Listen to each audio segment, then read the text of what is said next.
Hola chicos, buenas tardes. Doctor Hughes, buenas tardes. Agradecemos su asistencia a esta ponencia, Fisiología Cardiovascular aplicada a la clínica. Ya son 5:05. Hay más personas que están uniéndose, les invitamos a unirse. Vamos a comenzar ya abriendo este evento. Primeramente, les damos la bienvenida a la Semana del Corazón, la pues nace como iniciativa de todos los miembros activos del Comité Local de Publicaciones Médicas TESCO, que pertenece a la Asociación Tehuacanera de Líderes Actuando por la Salud Atlas de la Benemérita Universidad Autónoma de Puebla, Complejo Regional Sur.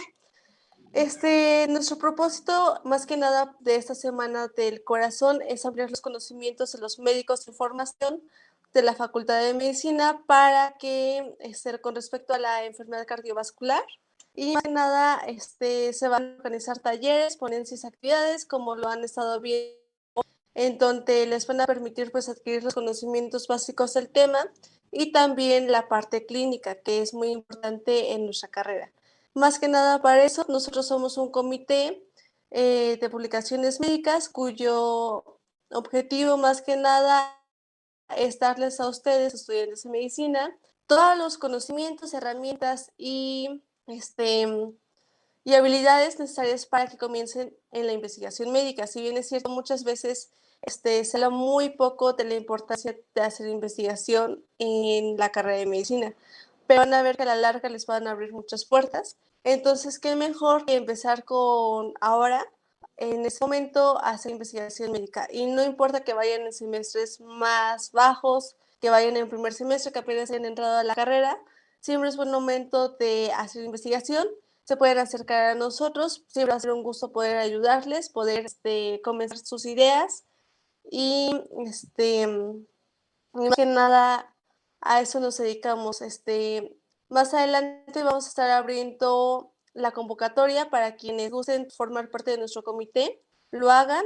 El proceso es muy sencillo, van a ver que van a aprender bastante. O sea, ahorita lo estamos viendo, lo están viendo con el evento que pasó, con los eventos que han pasado, y si no, le pueden preguntar a sus compañeros que pertenecen al comité de todo lo que hacemos y de todo lo que hemos estado aprendiendo. También le agradezco al doctor Hughes por su tiempo y por apoyarnos en dar esta ponencia que está muy interesante y es un honor poder contar con su presencia. Muchas gracias, doctor Hughes. No, hombre, ¿cuál? Gracias. Al contrario, gracias a ustedes por la invitación. Y si ustedes me dicen que empezamos, empezamos. Sí, Sí, doctor, solamente por favor. mi compañero va a leer su resumen para presentarlo bien. Bueno, primero que nada, muchas gracias, doctor, por prestarnos un poco de su tiempo. A nombre del Comité de Atlas, a nombre de SCOM y a nombre de la Benemérita Universidad Autónoma de Puebla, agradecemos mucho su presencia aquí y estamos todos muy entusiasmados por este tema. Entonces, si gusta, puede comenzar. Muchas gracias. Vamos entonces voy a compartir mi pantalla. La voy a compartir directamente en mi tableta para que vean acá. En cuanto la vean, nada más confírmenme si ya la están viendo ahí o no, por favor. Sí, doctor, yo se La ve. pueden. Perfecto. Muy bien, pues vamos entonces a empezar. Yo soy el doctor Hugo Radillo, a veces me ubican más en redes sociales como Doctor Hughes. Su servidor es médico egresado de la Universidad de Guadalajara ya hace algunos añitos. Soy internista, soy cardiólogo clínico y se me ocurrió hacer una tercera especialidad en rehabilitación cardíaca, que precisamente de estas últimas dos voy a derivar la charla. Quienes ya hayan estado en alguna de mis conferencias, en alguna de mis pláticas, incluso en línea, saben que no soy el más fan de las diapositivas. Las uso cuando las tengo que utilizar. El día de hoy voy a hacer un híbrido, voy a hacer algunos dibujitos y voy a rayar sobre unas digamos, viñetas que ya tengo prehechas, simplemente, no porque me dé flojera hacerlas en vivo, sino para optimizar tiempos, ¿de acuerdo? Espero no aburrirles tanto.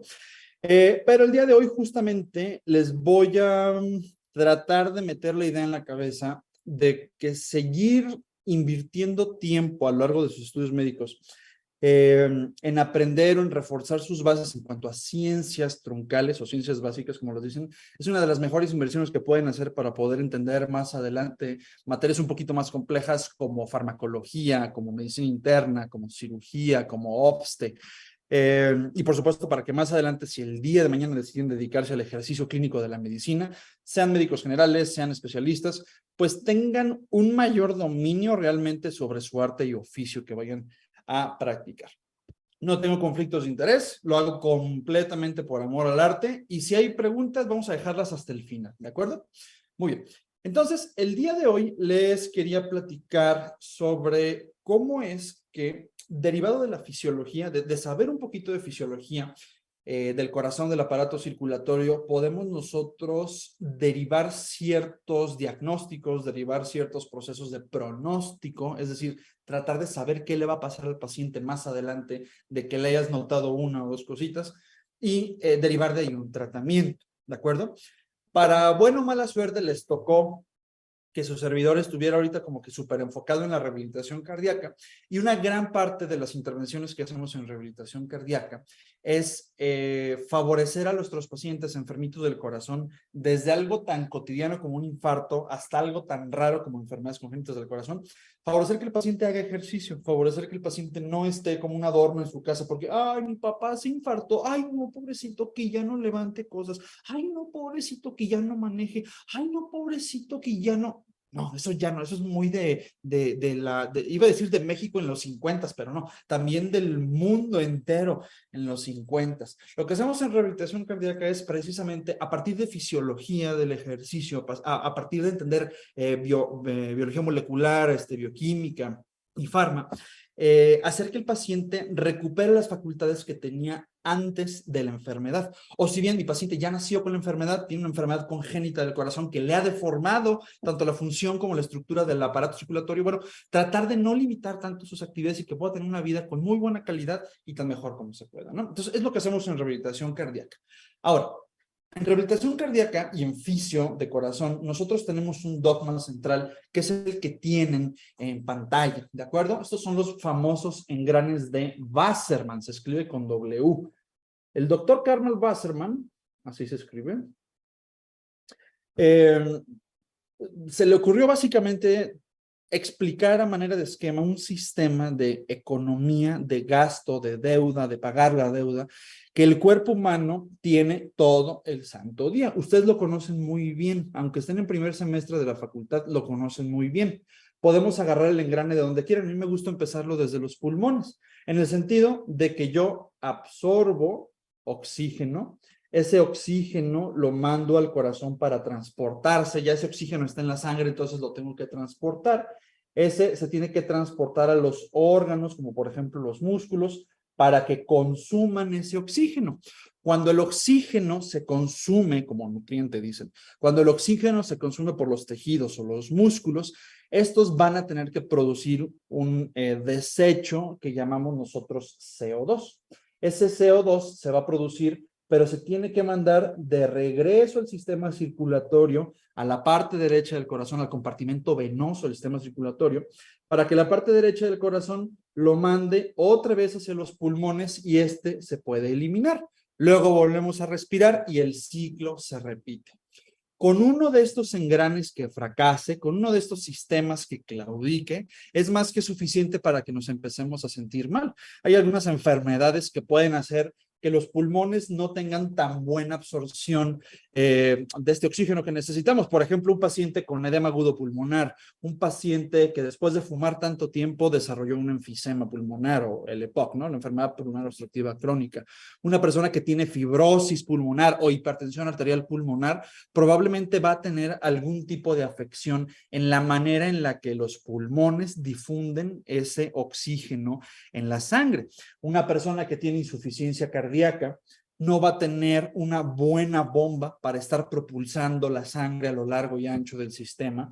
Y si yo tengo una persona que a lo mejor tenga, por ejemplo, caquexia, que tenga muy poquita masa magra, masa muscular, pues probablemente estos músculos no van a consumir ese oxígeno y producirme ese CO2 que más adelante se tiene que eliminar. Entonces, como pueden ver, con que uno o una combinación de estos engranes falle, el cuerpo se puede enfermar. Lo que hacemos en rehabilitación cardíaca fíjense, ya con esta base fisiológica empezamos a entender un montón de cómo ciertas enfermedades pueden limitar la salud de alguien. Y nada más, en una explicación de menos de 4 minutos, según mi reloj, ya tenemos como que las bases de cómo nos podemos enfermar y cómo empezamos a abordar en ciertas disciplinas como la medicina interna, como la cardiología, como la endocrinología, la neumo, etc., etc., cómo abordamos a los pacientes. Tenemos que encontrar cuál de estos engranes fue el culpable y trabajar sobre ellos para optimizar los engranes y que todo esté funcionando bien, para llegar a una homeostasis, ¿no? Como le decimos. Bueno, el punto es que una de las formas que nosotros tenemos en rehabilitación cardíaca para evaluar estos engranitos, los engranes de Wassermann, es haciendo una prueba de esfuerzo especial.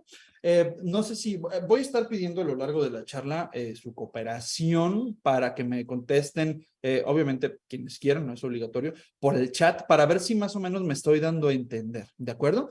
Entonces, no sé si alguno de ustedes ha visto cómo le hagan una prueba de esfuerzo un especialista de salud cardiovascular a un paciente. Pero una prueba de esfuerzo es básicamente algo así. Yo voy a evaluar a mi paciente el esfuerzo que va haciendo a lo largo del tiempo, ¿de acuerdo? A lo mejor aquí es 0 minutos de ejercicio y a lo mejor aquí son 15 minutos de ejercicio, por decirles algo. Bueno, me lo voy a poner mejor aquí. 15 minutos de ejercicio, por decirles algo, ¿no? Entonces, yo evalúo el esfuerzo de mi paciente a lo largo del tiempo. Ahora, ese tiempo yo lo voy a utilizar para que el paciente pedalee en una bicicleta. Si no tiene extremidades inferiores, puede pedalear le decimos un ergómetro de bracitos, en donde los pedales están acá arriba y el paciente hace esto. O bien el paciente puede estar en un tapiz rodante, en una vil caminadora, ¿no? Como la que pueden entrar en el gimnasio o en sus casas, ahí ya de tendederos de ropa, porque nunca la usan. Pero la cosa interesante de una prueba de esfuerzo es que decimos que es una prueba de carga incremental, y levantamos el meñique y nos creemos mucho cuando decimos eso. Básicamente, a lo largo del tiempo, nosotros vamos a ir haciendo más demandante el ejercicio que va a ir haciendo mi paciente. Por eso lo representamos con esta escalerita que tienen ahí. A manera que va pasando el tiempo, si yo tengo a mi paciente, por ejemplo, en una caminadora, voy a ir subiendo los grados de inclinación que tenga. O sea, el paciente puede a lo mejor empezar aquí, con la caminadora así en lo planito, y a manera que nos vamos acercando a esta parte de aquí, a lo mejor la caminadora ya tiene esta angulación, y a lo mejor cuando nos vamos acercando aquí, a lo mejor ya tiene esta angulación. Y el paciente, pues obviamente está caminando, ¿no? Aquí está en lo planito, aquí está un poquito ya más así como que inclinado, y aquí el paciente a lo mejor ya se está agarrando acá porque la banda se lo está llevando, ¿de acuerdo? Entonces, a manera que pasa el tiempo, la caminadora va yendo más rápido y se va a ir inclinando. Entonces, la idea de una prueba de esfuerzo es hacer que el paciente falle en algún momento, que el paciente le cueste tanto que se canse y nos diga, ¡ay, muere! Entonces, tú evalúas ese esfuerzo. Tú estás evaluando cómo el paciente respira todo ese oxígeno que necesita, cómo se difunde en todo el sistema circulatorio y se propulsa por medio, pues obviamente, del corazón, y cómo esos músculos de las piernas o de lo demás que se está utilizando se activan, se emplean para aprovechar ese oxígeno y nos demuestra que hay un trabajo haciéndose, nos demuestra que mi paciente puede en efecto llevar a cabo este ejercicio, ¿de acuerdo? Para que una persona pueda hacer ejercicio necesitamos anticiparnos a la fisiología.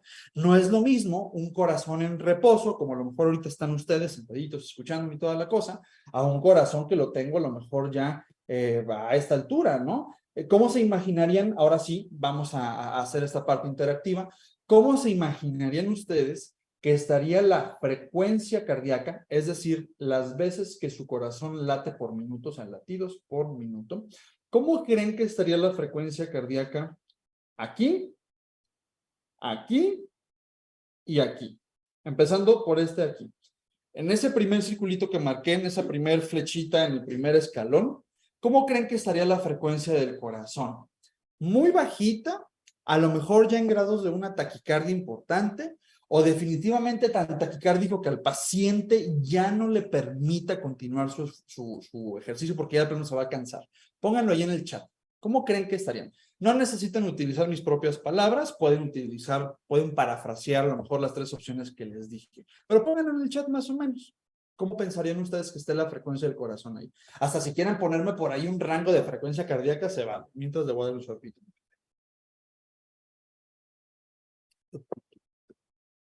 Como que nadie se anima. Bueno, está bien. Ok, ya andan poniendo por ahí, a lo mejor dicen que anda por ahí normal, como de unos 60, unos 80. Y sí, la verdad es que mientras estemos nosotros en un esfuerzo muy bajito, no tendremos por qué estarnos taquicardizando tanto, ¿no?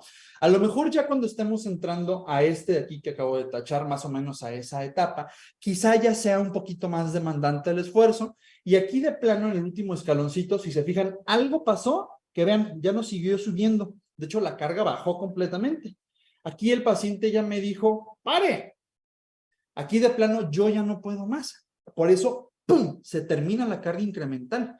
Y a partir de este lugar donde termina ya la escalerita, de aquí para acá, empieza un proceso que se llama recuperación, en donde nosotros ya dejamos que el paciente pues, se le vaya pasando lo agitado y lo agitado y lo agitado.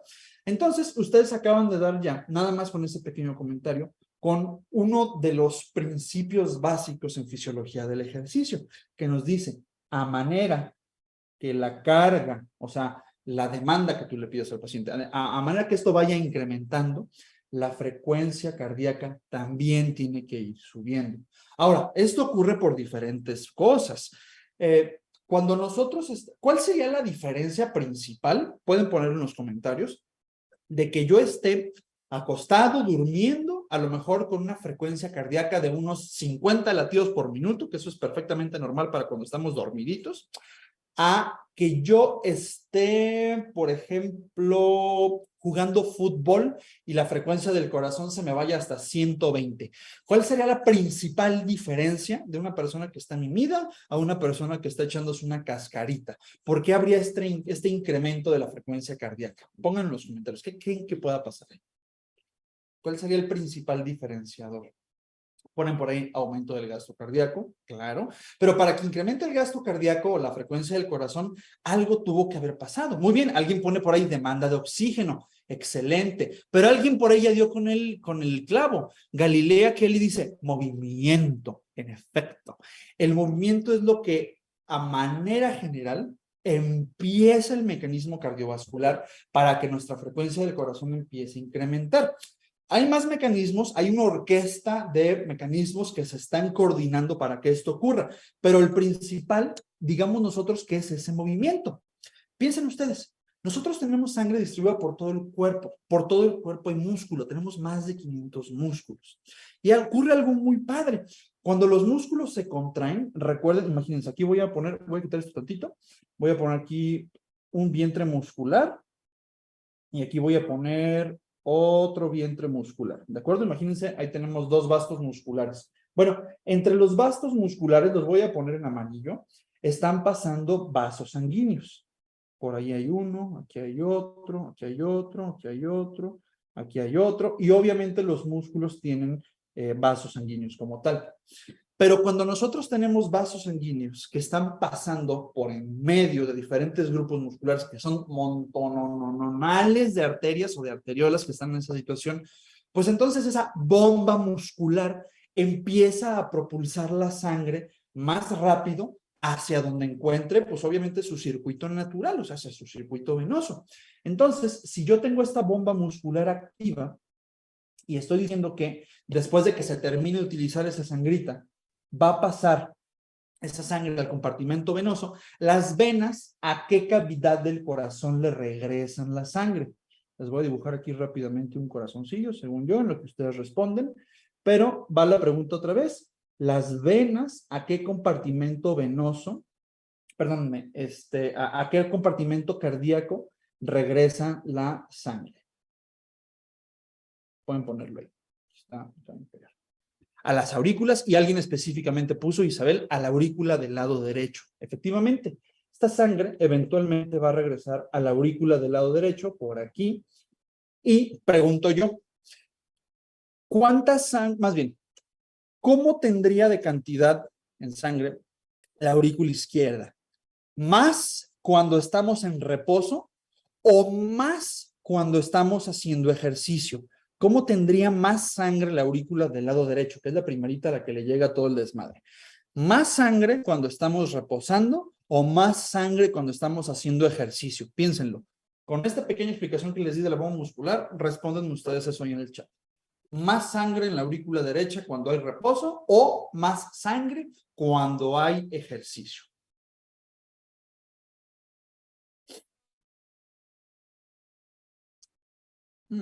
Tímidos. Muy bien, ya están poniendo, efectivamente, cuando hay ejercicio. Bueno, cuando hay ejercicio, entonces empiezo a recibir más y más y más y más sangre. ¿Por qué? Pues porque ya dije, los músculos se contraen, si se contraen más músculos, la sangrita de las arterias se exprime, todo pasa hacia las venas y de las venas a la aurícula del lado derecho. Pues aquí empieza algo importantísimo, mis niños y mis niños. Cuando la aurícula derecha empieza a recibir más sangre, se empieza a dilatar un poquito más. Imagínense, esto es sangre, y a manera que empezamos a tener más y más y más y más por el ejercicio, tenemos nosotros unos receptores en las paredes de la aurícula que cuando se tocan por esa dilatación, esos que les estoy poniendo aquí en naranjado, se manda una señal hacia nuestro sistema nervioso central. Estos son reflejos. El primer reflejo que nos ayuda a que la frecuencia cardíaca incremente se llama reflejo de Bainbridge o reflejo de estiramiento atrial. Entonces, el sistema nervioso central dice, a ver, el corazón está teniendo más sangre. El corazón no debe de tener tanta sangre porque si no se encharca. Entonces, ¿qué dice el sistema nervioso central? Ok, voy a activar el mecanismo de Bainbridge o el mecanismo de estiramiento atrial y le voy a decir al corazón, no, papito, te me estás llenando de sangre, incrementa tu frecuencia cardíaca. Entonces, sube la frecuencia cardíaca solamente con eso, con que le empiece a llegar más sangre a la aurícula del lado derecho. Si le empieza a llegar más sangre a la aurícula del lado derecho y empezamos a tener un incremento en la frecuencia del corazón, entonces el corazón pues ya se percibe más como uno que está más activo. Pero ahí les va otra cosa.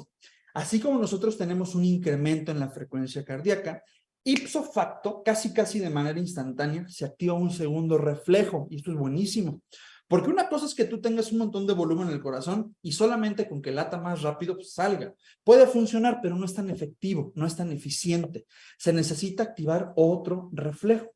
Ya cuando se activa este reflejo de Bainbridge, la misma frecuencia cardíaca cuando incrementa, los ventrículos se ven obligados a activar una cosa que se llama el reflejo de Bowditch o reflejo de la trepadera o reflejo TREP en francés, de que trepa. ¿Cómo que trepa? ¿Qué va a trepar? ¿Qué va a incrementar? Bueno, este reflejo de Bowditch, B-O-W-Ditch, Bowditch, te dice, ok, a mayor frecuencia cardíaca, mayor inotropismo.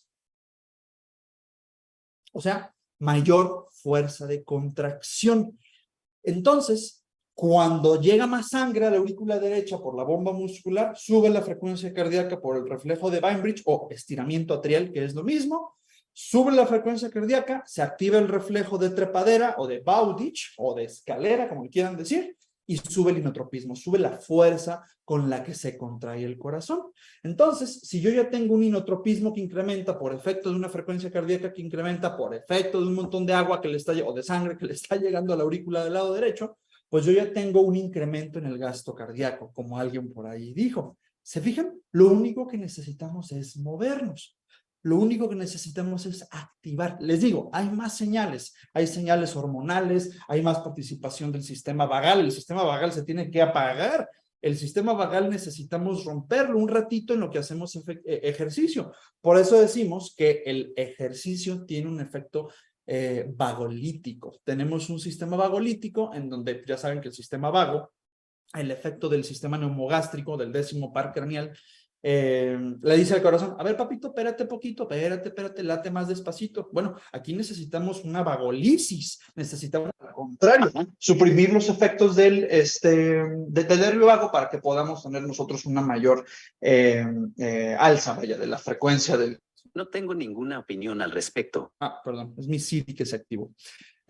Ok, entonces ya tenemos el por qué empieza a incrementar la frecuencia cardíaca. Y ya les decía yo, si yo tengo una carga incremental, ¿qué es lo que va a ocurrir? Bueno, pues que a manera que yo incremente mi carga, a manera que yo incremente los músculos que se están activando, porque, ya voy de subidita, ya voy más rápido, más músculos se contraen, pues, ¿qué le pasa a la frecuencia cardíaca? Sube, y mientras yo no me detenga, esto tiene que subir. El tema es que tenemos un tope. Ese gasto cardíaco que ustedes bien dijeron hace ratito, yo lo voy a calcular de la siguiente manera. Gasto cardíaco es igual al volumen sistólico, es decir, cuánta sangre te está saliendo del corazón en cada latido, multiplicado por la frecuencia cardíaca, ¿de acuerdo?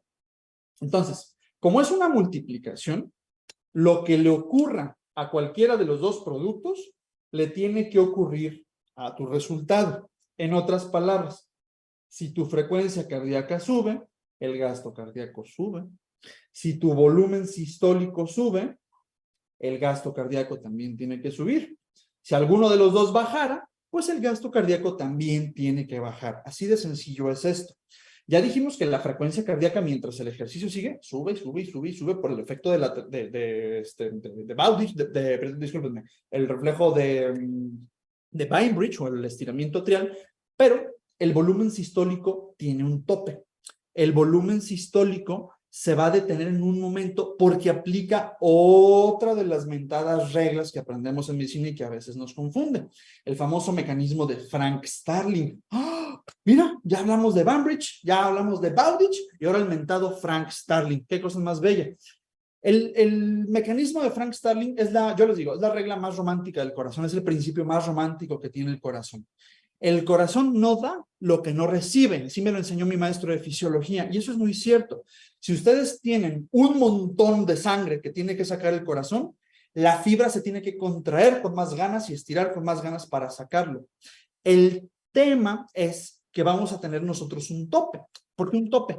Porque, imagínense, bueno, no se imaginen, este es mi cubrebocas, me lo acabo de quitar. Las fibras del corazón, pues, son básicamente unas unidades contráctiles muy bellas que necesitan ATP tanto para dilatarse en la diástole, para llenarse, como para contraerse en la sístole. Pero mis fibritas cardíacas tienen un límite. Si yo las estiro más, se rompen, tienen un límite. Por eso el volumen sistólico también tiene un límite. El volumen sistólico ya más o menos como andando más o menos como en estos rangos del ejercicio, el volumen sistólico ya no sube. ¿Eso significa, doctor, que el gasto cardíaco ya no va a subir entonces cuando el paciente ande por acá? No. Acuérdense, si a lo mejor ya se queda sin cambios, todavía tengo yo a esta campeona de acá que sí va a seguir subiendo y subiendo y subiendo y subiendo. ¿Por qué? Pues porque sube la carga. Si sube la carga, necesito más músculos contrayéndose. Si hay más músculos contrayéndose, le llega más sangre a la parte derecha del corazón, se estira la aurícula derecha, se activa el reflejo de Bainbridge, o sea, el estiramiento atrial, sube la frecuencia cardíaca. ¿Se fijan? Entonces, sí, el gasto cardíaco, a lo mejor ya después de esta marquita del ejercicio por aquí, va a seguir subiendo, pero ya se va a tardar un poquito más, porque va a ser completamente dependiente de qué tanto sube la frecuencia cardíaca. Imagínense si un paciente, a lo mejor ustedes ya están en rangos ya de, no sé, el segundo o tercer año de la Facultad de Medicina y ya les están dando farmacología. ¿Se les ocurre algún medicamento que dejemos mucho en cardiología, en medicina interna, en nefro, que pudiera evitar que la frecuencia cardíaca de mis pacientes les suba? Pónganlo ahí en el chat.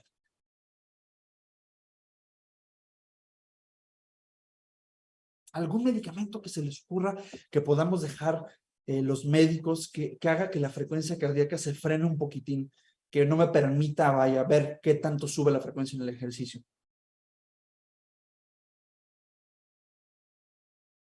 Alguien pone por ahí telmisartán. Pues no, pues el telmisartán va a hacer que la presión arterial no se suba, pero para que la sepan, cuando yo calculo la tensión arterial es igual a resistencias vasculares periféricas por gasto cardíaco.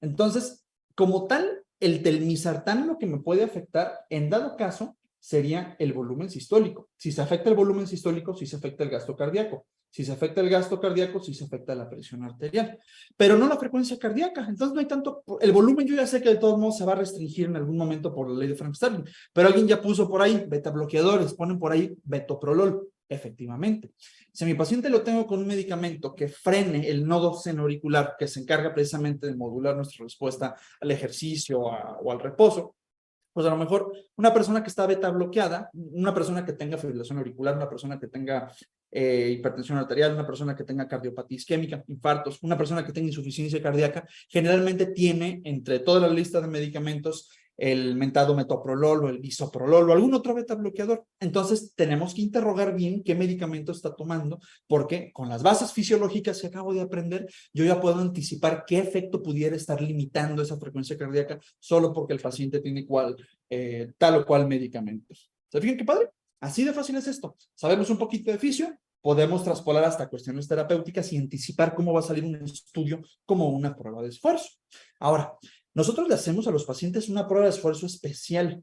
En esta prueba de esfuerzo especial que hacemos en rehabilitación cardíaca, nosotros al paciente le colocamos una máscara.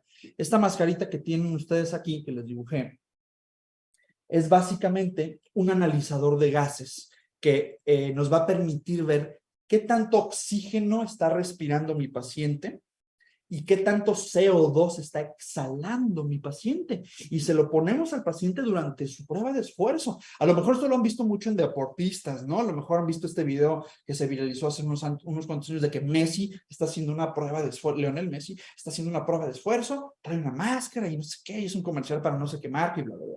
Bueno, pues no necesitan a fuerza ser deportistas de alto rendimiento o leyendas de algún tipo de deporte para hacerse una prueba de estas. Estas las utilizamos todos los días en el hospital en donde estoy acá en la Ciudad de México para hacer pruebas de esfuerzo cardiopulmonar y ver más o menos cómo se está comportando el paciente.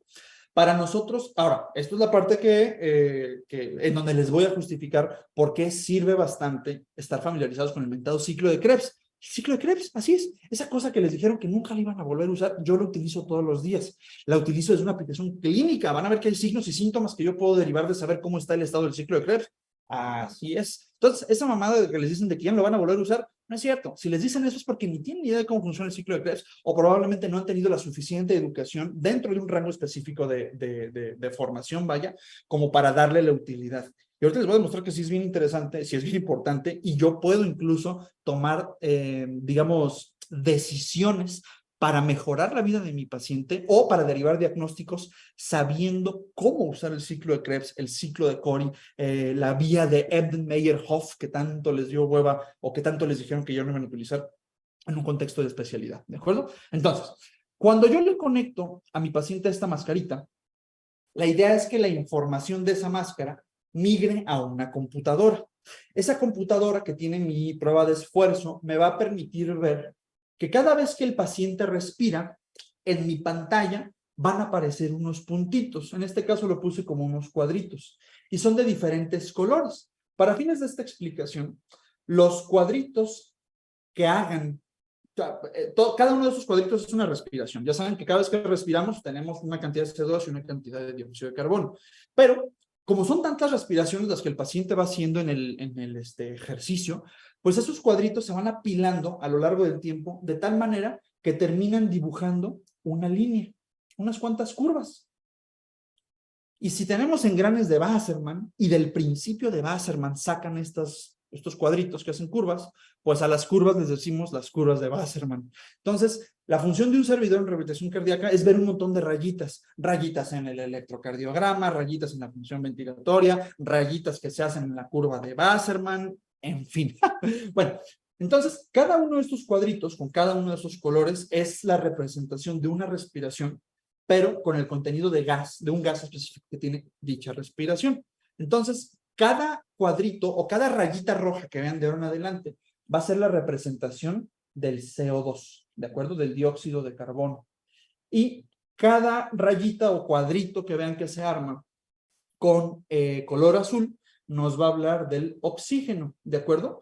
Van a ver a lo mejor que los refiero como BCO2 y BO2. La B es de volumen, ¿de acuerdísimo? Y ahora, a partir de esto, les voy a explicar cómo una palabra que a cada rato escuchan así como que súper genérica, como en cardiología, en medicina deportiva o en rehabilitación cardíaca, tiene bastante sentido.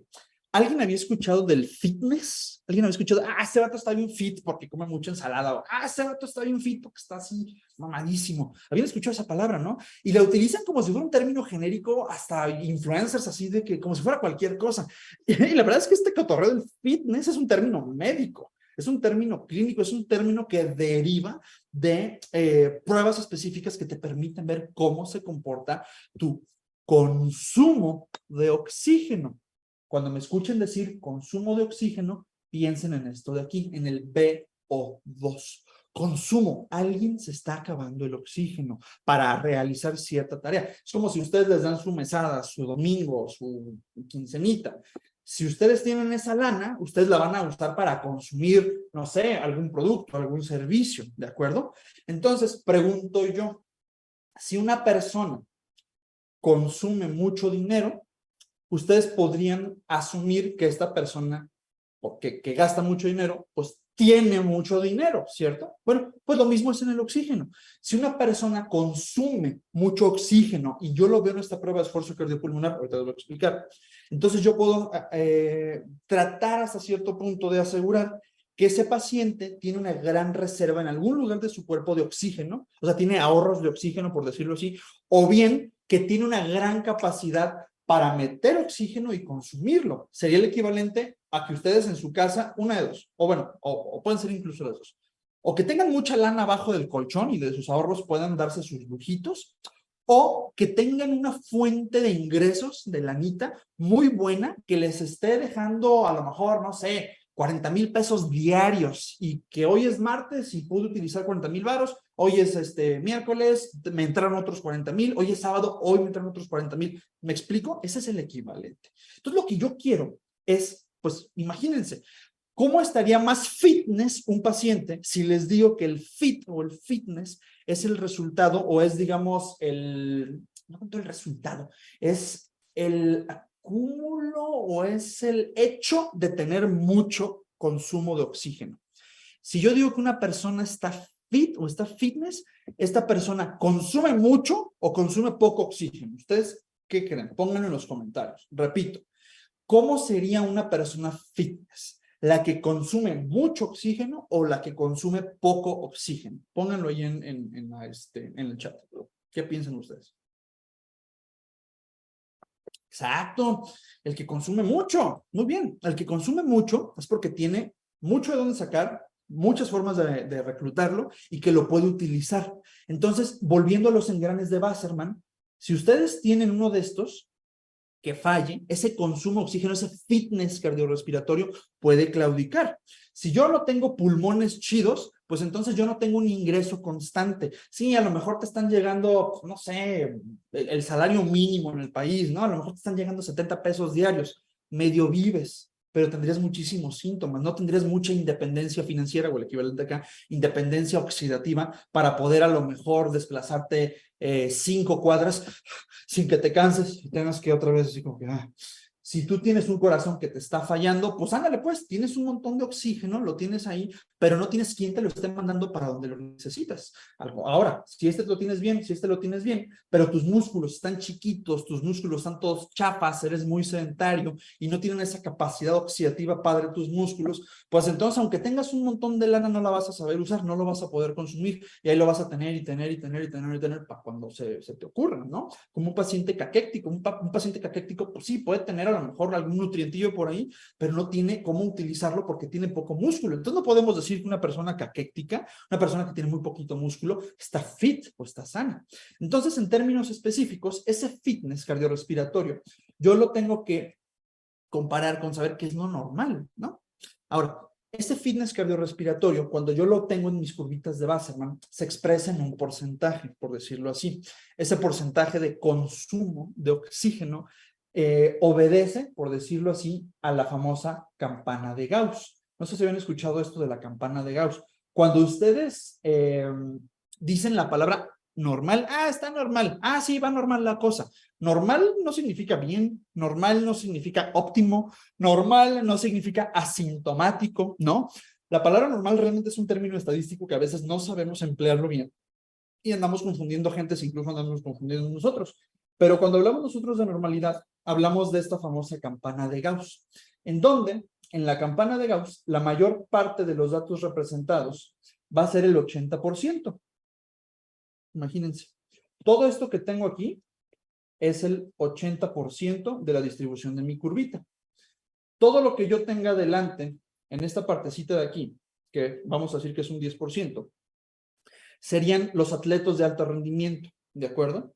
Y todas las personas que yo tengo en este extremo de aquí, que es otro 10%, son las personas que están enfermas.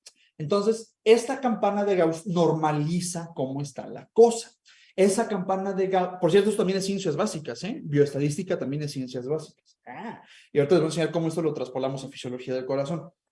Yo, cuando le hago una prueba de esfuerzo a mi paciente, le pido unos datos: su edad, su peso, su talla, por supuesto su nombre para cotorrear más chido, pero sabiendo su raza, su peso, su talla, su edad, yo entonces voy a utilizar una gran base de datos que tenemos en Internet y que los aparatos que se conectan a Internet, mis pruebas de esfuerzo, tienen acceso a esa base de datos. Entonces me dice, ok, a ver, es una mujer de tantos años que mide tanto, que pesa tanto, de tal raza, ok.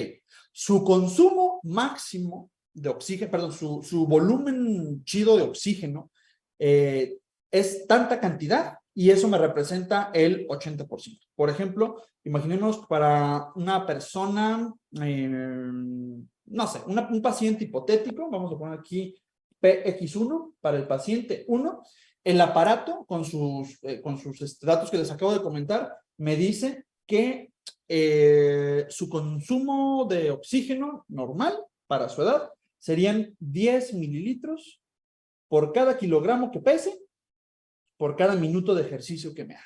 ¿De acuerdo? Imagínense que el paciente hace su prueba de esfuerzo y ese paciente, al término de la prueba de esfuerzo, me hace solamente, digamos, 5 mililitros por kilogramo por minuto. Pregunto yo, ¿qué porcentaje del fitness cardiorrespiratorio que le tocaba tener, o sea, el predicho, tiene ese paciente? Si yo esperaba tener 10 mililitros por kilogramo por minuto de este paciente y al término de su prueba de esfuerzo solamente me hace 5, ¿qué porcentaje tiene de su fitness cardiorrespiratorio? Pónganlo ahí en los comentarios.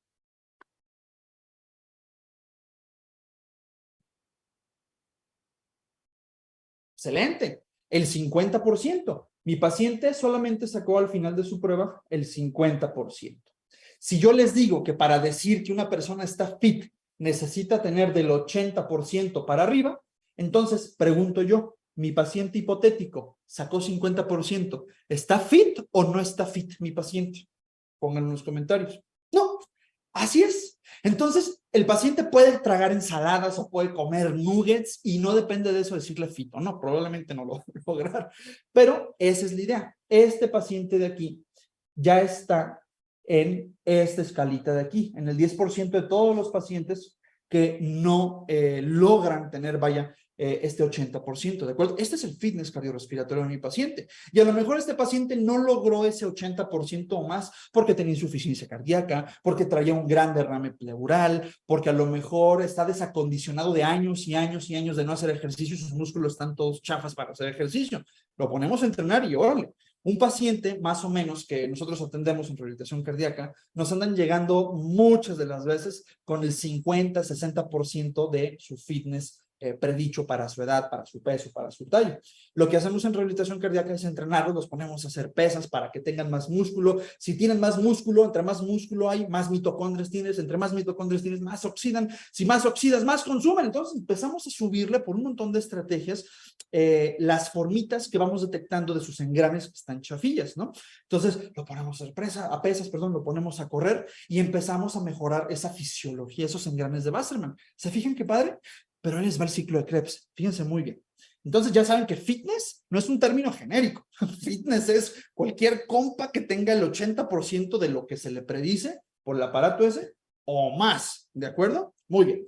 Ahora, cuando nosotros ponemos al paciente a esta prueba de esfuerzo, en carga incremental, ya vieron el dibujito que tenemos ahí, nosotros podemos dividir las etapas de ese esfuerzo que está haciendo, o incluso las etapas del ejercicio que ustedes pueden hacer todos los días en el gimnasio, en 3 fases, ¿de acuerdo? Es un esquema trifásico de Skinner con el que nosotros trazamos los entrenamientos de nuestros pacientes y con los que nosotros evaluamos esa prueba de esfuerzo cardiopulmonar. Ahorita les voy a enseñar unos ejemplos reales. Les traje 3 pacientes que vi hoy los acabo de ver.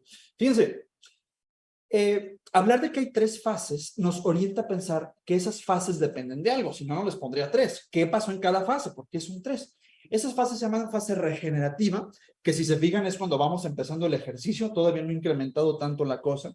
Una fase de transición y una fase de inestabilidad. Bueno, si es regenerativa, si es transición o si es inestabilidad, es porque va a depender de cómo esté el metabolismo de mi paciente, ¿de acuerdo? Entonces, si yo esas mismas fases las paso a bioquímica, ahora todo me va a empezar a hacer sentido. Yo puedo sobreponer eso y mostrarles cómo me quedan las rutas metabólicas que mi paciente puede utilizar durante esas fases. Pero para explicarles bien esas fases, necesitamos regresar a lo básico. Necesitamos recordar ese mentado ciclo de Krebs, esa famosa glucólisis aeróbica. Bueno, básicamente ahí la tienen, ¿de acuerdo? Ahora, se los prometo que tiene un punto. Se los prometo que hasta clínica van a poder derivar del mentado ciclo de Krebs. Fíjense muy bien.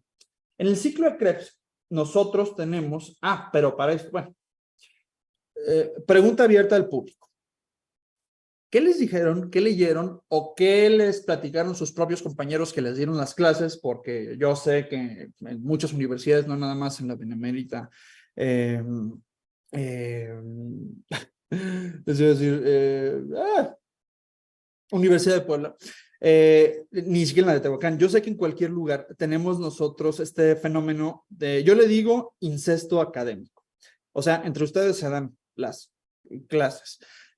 Entonces, cuando entre ustedes empiezan a dar las clases o la persona que está enfrente de ustedes ni siquiera domina el tema, les andan diciendo un montón de sandeces.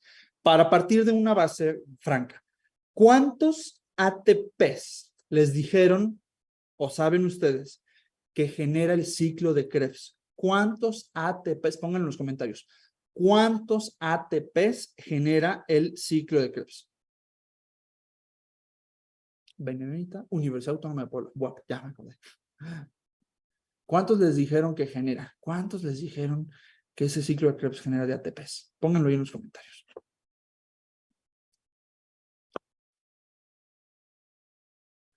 ¿No se animan?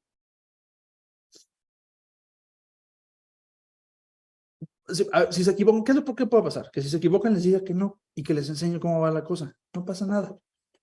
¿Cuántos ATPs les dijeron que produce el ciclo de Krebs? Por ahí ponen que 16. Ya se están animando a contestar. Por ahí alguien puso que 2. Y ya, son las únicas participaciones que tuvimos. Bueno, generalmente les andan platicando, porque leyeron mal, porque no entendieron bien cómo está la cosa, que el ciclo de Krebs produce 30 y no sé cuántos ATPs. Bueno, pues no, la verdad es que no. Quien puso 2 cada ciclo es correcto. El ciclo de Krebs realmente produce, eso no es ciclo de Krebs, eso es lipólisis. El ciclo de Krebs produce realmente 2. Cuando a veces les pone esta cifra de 30 y 30 y tantos ATPs, realmente se están refiriendo a la cadena de transporte de electrones. Básicamente la mera que se encarga de hacer nuestro valiosísimo sistema energético. Pero bueno, para nosotros producir energía necesitamos sustratos y estos sustratos los obtenemos particularmente de la dieta, aunque podemos producir nosotros ciertos sustratos. Clásicamente les dijeron que tenemos 3 sustratos fundamentales, ¿no? Para obtener energía. ¿Me los pueden poner ahí en el chat? ¿Cuáles son estos 3 sustratos a partir de los cuales los seres humanos generamos energía? Pónganmelos ahí. ¿Cuáles son esos 3 sustratos a partir de los cuales podemos generar nosotros energía? Valiosa energía para movernos, valiosa energía para generar calor y los que brillamos para generar luz. O sea, los peces esos que viven así súper profundos. Para eso necesitamos energía los seres humanos. Ya pusieron por ahí carbohidratos, eso es 1. Ahí están, ya los pusieron los 3. Muy bien. Hidratos de carbono, grasitas y las proteínas, que son súper... Es la energía más cara que podemos hacer, fregar nuestras proteínas. Nuestras proteínas vienen para depositarse y hacer músculo, tejidos y lo que sea.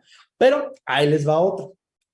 Pues resulta ser que no son 3. Resulta ser que por mantener toda la cosa políticamente correcta, me cegaron generaciones y generaciones y generaciones de estudiantes de medicina que creían que nada más tenemos esos 3, digamos, cosas que nos podemos meter a la boca para generar energía.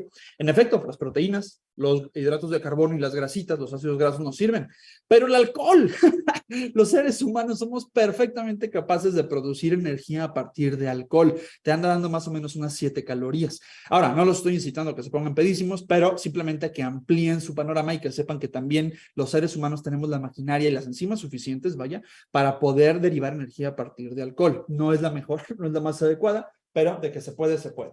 Dicho eso, cuando nosotros utilizamos glucosa para producir energía, estamos utilizando una fuente de energía más o menos, no es tan eficiente. Para que se den una idea, ¿cuál creen ustedes que es la fuente de energía principal, el sustrato de los 4 que dijimos, alcohol, carbohidratos, grasitas o proteínas, que necesita más el corazón? No exclusivo, pero sí, digamos, en mayor proporción. ¿Cuál de estos 4 que dijimos creen que el corazón utiliza más para latir, estando incluso ustedes dormidos, estando haciendo algún tipo de actividad tan bajita como ponerme atención o tan alta como un maratón? ¿Cuál creen que es el sustrato preferente del corazón para jalar a todas horas? Pueden ponerlo en los comentarios. Muy bien, los lípidos. Efectivamente, los lípidos. Los lípidos es una fuente muy eficiente y es muy efectiva. Ahorita van a ver por qué. Pero regresando entonces a la glucosa. Cuando yo tengo glucosita, esta glucosa la puedo meter a una vía aeróbica, es decir, necesito en alguna parte del proceso una molécula de oxígeno para descomponer todo este desmadre y hacer metabolismo. Metabolismo, cuando escuchen esa palabra, les tiene que sonar a cambio. Cambié algo por algo. Es, digamos, la utopía de los alquimistas, ¿no? Alquimistas de alquimia, sí. Bueno, sí, dije, de la alquimia. Básicamente, si ustedes tienen una molécula de glucosa y la meten a su vía aeróbica, a la glucólisis aeróbica, cada glucosita que ustedes utilicen, le van a tener que meter una inversión de 2 ATPs. Oye, para generar dinero necesitas dinero. Aquí, si tú le metes a tu inversión 2 ATPs, el proceso metabólico te va a generar 2 moléculas de piruvato que sirven muchísimo, te va a generar 2 ATP. Mira, ya recuperaste tu inversión y aparte te dio 2 moléculas de NAD. Todo lo que vean en verde en esta diapositiva es algún tipo de moneda de cambio que necesita su cuerpo para comprar oxígeno. Comprar ATP. Mucha gente así dice, ¿no? La energía es el ATP. No es cierto, la energía no es lo mismo que ATP. Con el ATP nosotros podemos comprar energía y se la compramos a nuestras mitocondrias. Es prestada la energía, o por lo menos la compramos un ratillo, pero bueno. Entonces, este piruvato yo ya lo puedo meter a la mitocondria. Y ahí es donde ocurre la primera utilización de una molécula de oxígeno. Cuando yo hago reaccionar dentro de la mitocondria ese oxígeno con ese piruvato, además de que obtengo 2 moneditas de NAD, hagan de cuenta, también voy a tener acetilcoenzima A, un par de moléculas. Ojo, yo no puedo meter glucosa, yo no puedo meter piruvato al mentado ciclo de Krebs. Yo solamente puedo meter al ciclo de Krebs acetilcoenzima A. Cuando meto la acetilcoenzima A al ciclo de Krebs, otra vez, miren, nada más tengo 2 miserables ATP, no tengo los 30 y tantos, pero tengo 6 NAD, tengo 6 FAD, y el tema es esto. Esto de aquí que produje, lo puedo meter a la famosa cadena de transporte de electrones que tienen en todas, bueno, en la mayoría de sus células, seguramente en las musculares tienen un montón de estas, y felicidades. Cuando los electrones empiezan a pasar de una proteína a otra, y llegan a esta propela, que se llama ATP sintasa, felicidades. Esa inversioncita inicial de 2 ATPs y una molécula de glucosa se convierte en un poquito de agua y 30 a 38 ATPs, dependiendo de qué metieron ahí. Ok, 30 a 38 ATPs. Pero ¿qué pasaría si yo meto, en lugar de glucosa, grasas a esa cadena de transporte de electrones? Ok, ocurre algo así. Nosotros tenemos necesariamente que recurrir a un mecanismo que se llama lipólisis o lipólisis. Lipólisis no es lo mismo que beta-oxidación, ¿de acuerdo? Muchas veces los utilizan de forma genérica. ¿Qué es lipólisis? Bueno, lipólisis es básicamente que ustedes hagan reaccionar un triglicérido. Triglicérido significa que tienen un glicerol, que es este frijolito que estoy marcando ahorita, unido a 3 ácidos grasos. Los ácidos grasos pueden ser tan cortitos como ese que les puse ahí, o pueden tener un montón de átomos de carbono y ser larguísimos. Entre más átomos de carbono tenga mi ácido graso, mucho mejor para producir energía. Entonces, lipólisis no es más que hacer reaccionar 3 moléculas de agua con un triglicerito, con la famosa lipasa. Cuando hago esta reacción, se separa mi glicerol, que también lo puedo utilizar para obtener energía, por cierto, y se separa esas colitas de glicerol, perdón, discúlpenme, del ácido graso. Ahora sí, para hacer beta oxidación, yo necesito meter cada cadenita individual de ácido graso a las mitocondrias por una cosa que se llama la resbaladilla o el tobogán de carnitina. Por eso a veces ciertas personas se meten carnitina según esto para suplementarse y hacerse más eficientes. No siempre funciona, no es tan consistente el resultado, por eso no es alguno de los suplementos que andemos recomendándole a todo el mundo, incluso los cardiólogos deportivos no lo hacemos. Pero bueno, el punto es que cuando ustedes meten esa colita de ácido graso a la mitocondria por medio de ese tobogán de carnitina, se genera acetilcoenzima A. ¿Se acuerdan? Necesitamos acetilcoenzima A para poderla meter al ciclo de Krebs. Y el ciclo de Krebs ya la pasa a la cadena de transporte de electrones, pero vean esto. Entre más grande sea esa colita, entre más carbonos tenga esa colita de ácido graso, más ATPs genero. O sea, la más chafilla ahí, un acidito láurico que yo le meta a ese mecanismo de beta oxidación, me va a andar dando 96 ATPs. Una molécula de glucosa, si bien me daba 38.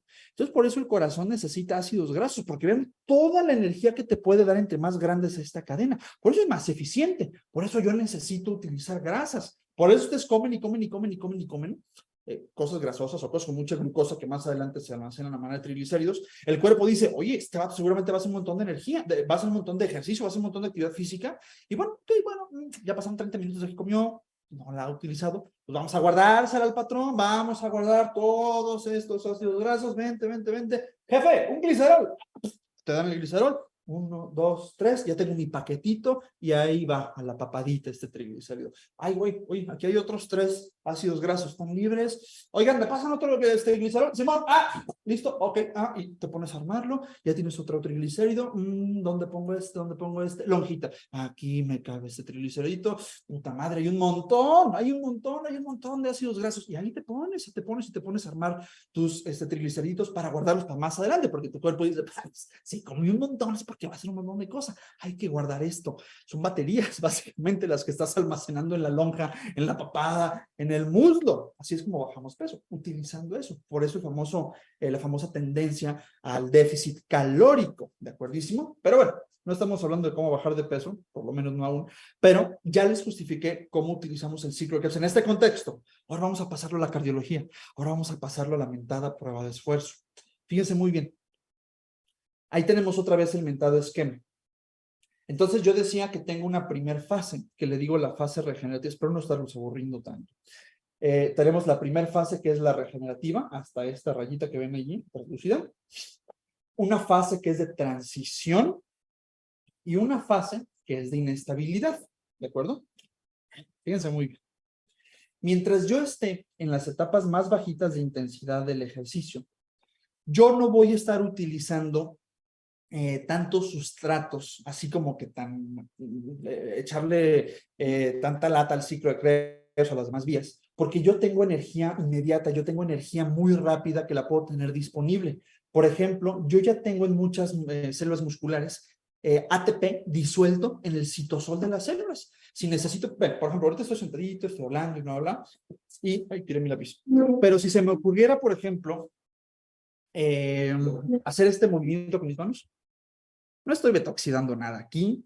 Digo, en el fondo mi corazón está, o sea, acá en la parte de atrás, mi corazón pues, está latiendo, está consumiendo ácidos grasos, porque si no, no puede separar y valió madre la cosa. Pero si yo quiero hacer un extra, este movimiento, pues sí, parece un movimiento rápido, ay, sí, qué sofisticado, pero nada más estoy moviendo los dedos. No necesito tanta inversión porque yo puedo utilizar el ATP de reserva que tengo en los musculitos que mueven mis dedos. Si por algún motivo paso de los 3 segundos haciendo ese movimiento, se va a acabar ese ATP de reserva. Tarda un ratito en regenerarse. Por eso esa fase es regenerativa. Porque si yo dejo de hacer ese movimiento, probablemente en los siguientes 5 segundos ya voy a tener otra vez ATP de reserva listo para poderlo utilizar. Puedo durar un montón de tiempo haciendo esto, porque después de esos 3 segundos se activa otra vía muy buena que no me consume casi nada de oxígeno, que se llama la vía de los fosfágenos. Mis fosfágenos es básicamente el sistema de la fosfocreatina, también muy eficiente, muy rápido, virtualmente nada de oxígeno, y luego puedo hacer un poquito de glucólisis láctica. La glucólisis láctica ya la van a tener ustedes acá. Déjenme quitar esto rápido. Esa es la de la lipólisis y ahí está, ¿no? Bien. Aquí, cuando ya se me empieza a acabar el oxígeno, eso va a venir más hacia la fatiga, hay una forma en donde yo puedo utilizar la glucosa sin la necesidad de oxígeno. Acuérdense, acá necesitaba oxígeno para convertir, el piruvato en acetilcoenzima A. Si por algún motivo ya no puedo extraer el suficiente oxígeno o ya no me está llegando suficiente oxígeno, todavía puedo yo, este piruvato, utilizarlo, pero ya no se va a convertir en acetilcoenzima A, se va a convertir en lactato.